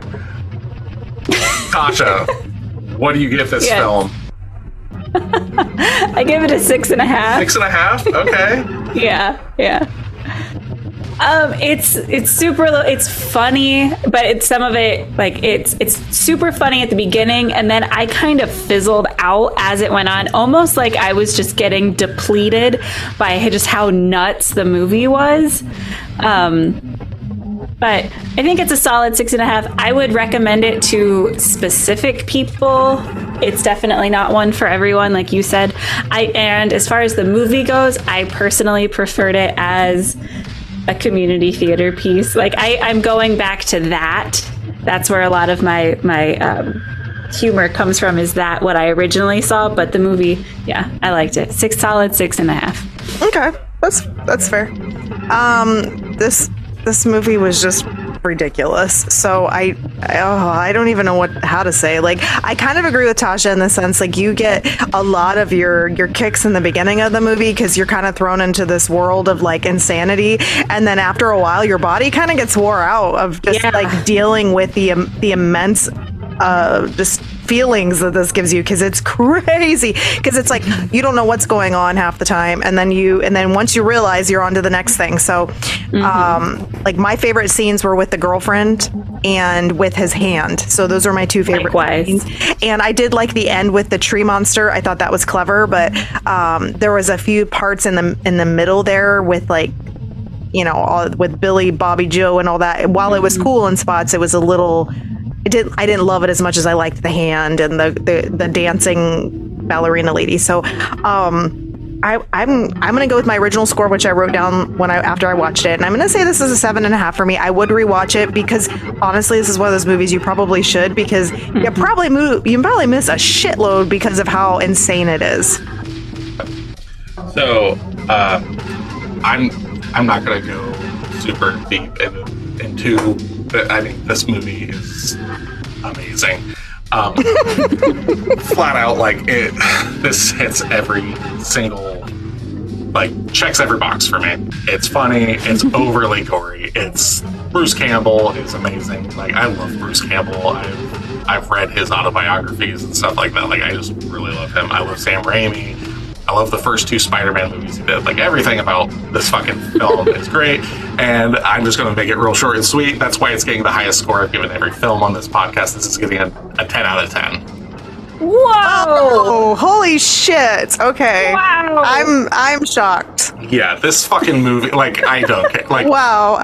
Okay. Evil Dead is one of my favorite. Like, and I'm trying to. It's good. I agree. I'm trying to stay away from the fact that, like, there can only be one 10 out of 10 film. Like, this isn't my favorite horror film, but for everything that it does, it's perfect. There are 3 of these movies. You've got Evil Dead, Evil Dead 2, and Army of Darkness. This is my favorite one. I love all 3 of those movies. I was thinking about, like, well, what would I score those? This movie is just... I've seen this movie so many times. There's only a few other films that I've probably seen more than this movie. And this is the first time I'd watched it in probably a couple years, and I was still rolling, laughing, just completely hysterical through it. But can we agree that this movie would not be made and be as perfect as it is without the hero we have as Ash? So as Bruce Campbell, he completely, in my opinion, makes the film. Like, he has that, like, studly, nerdy, not studly part. Like, he fits that, like, that part that you would see in the 80s, and then he has like the swoon-worthy, but then he's not at the same time. He plays a lot of really cool character arcs in this, I think, for as short a film and how crazy it is. And also, it wouldn't be the same without the hand character. Yes, like, I think I agree. Like, all parts of Bruce Campbell, including his demonic hand. Yes. Yeah, it's so good. So, like, they did do like a quote-unquote remake in 2013, and it's just straight up like horror. And for like of the last 10 years and stuff, it's probably one of my favorite horror movies. It's straight horror, and it's visceral and everything, and they don't have Ash. Like, they just were like, we can't recast this, so they just made it new people and everything. It's a cabin in the woods, and we're going to deal with the Necronomicon. And I think they did a really good idea with not trying to recast Ash or trying to bring Bruce Campbell back as an older Ash, which they did do in the television series, Ash versus the Evil Dead, which is on Starz, or was on Starz for 3 seasons, and it follows after this trilogy. It's fucking great. So if you really like this movie and everything, you've probably seen that as well. If this has tantalized you to check it out, there's a shit ton of Ash Williams for you to take. If you like campy horror movies that are really, really funny and that are batshit crazy, you should definitely watch this movie. Like, if you have not, it definitely hits on all of those parts. So, all right, Tasha, what's that give us for our final score? That gives us an 80%, which I think might be the highest. If not, it's the second highest. I fucking agree. I think that is the highest. Maybe. I mean, Scream was high. I was going to say, I'll say Scream was like a 79 or something, I think. I think it was really high. Let me look what Scream was. I think I got it too. As he turns his pages. Yeah. Scream was an 8 by me, a 9 by Tasha, and an 8.5 by Nick. It comes out to an 85 for Scream. This is actually second then. Scream was an 85. Yeah, this is second. Yeah. So But we all agreed we all liked it. I mean, Yeah. Tasha didn't love it, but she liked it. And so like this is definitely a movie that all of us can at least come out and say, well, it was watchable Yeah. and we would all say that we would recommend it to the specific people. yeah, you want Right. something. I definitely think it would have a higher score had I not had something to compare Oh, it that's to. fair. True. That's fair. Yeah. This is a great movie to throw on for Halloween and stuff. It's just Right. crazy good time. It's just Have it on in the background. yeah. So I forgot to mention it at the top before. This is a movie club. For next week, we are going to be doing Bird Box. Bird Box. Yeah. So watch Bird Box on Netflix if you would like to come back and listen to our episode that's coming out next week. Happy Halloween. I hope everybody had a great trick or treat in Halloween. I hope everything's going well for you and yours during the spooky season. For Pot of the Dead, I am Nicholas. I'm Stephanie. And I am Natasha. So come back and listen to us, or else.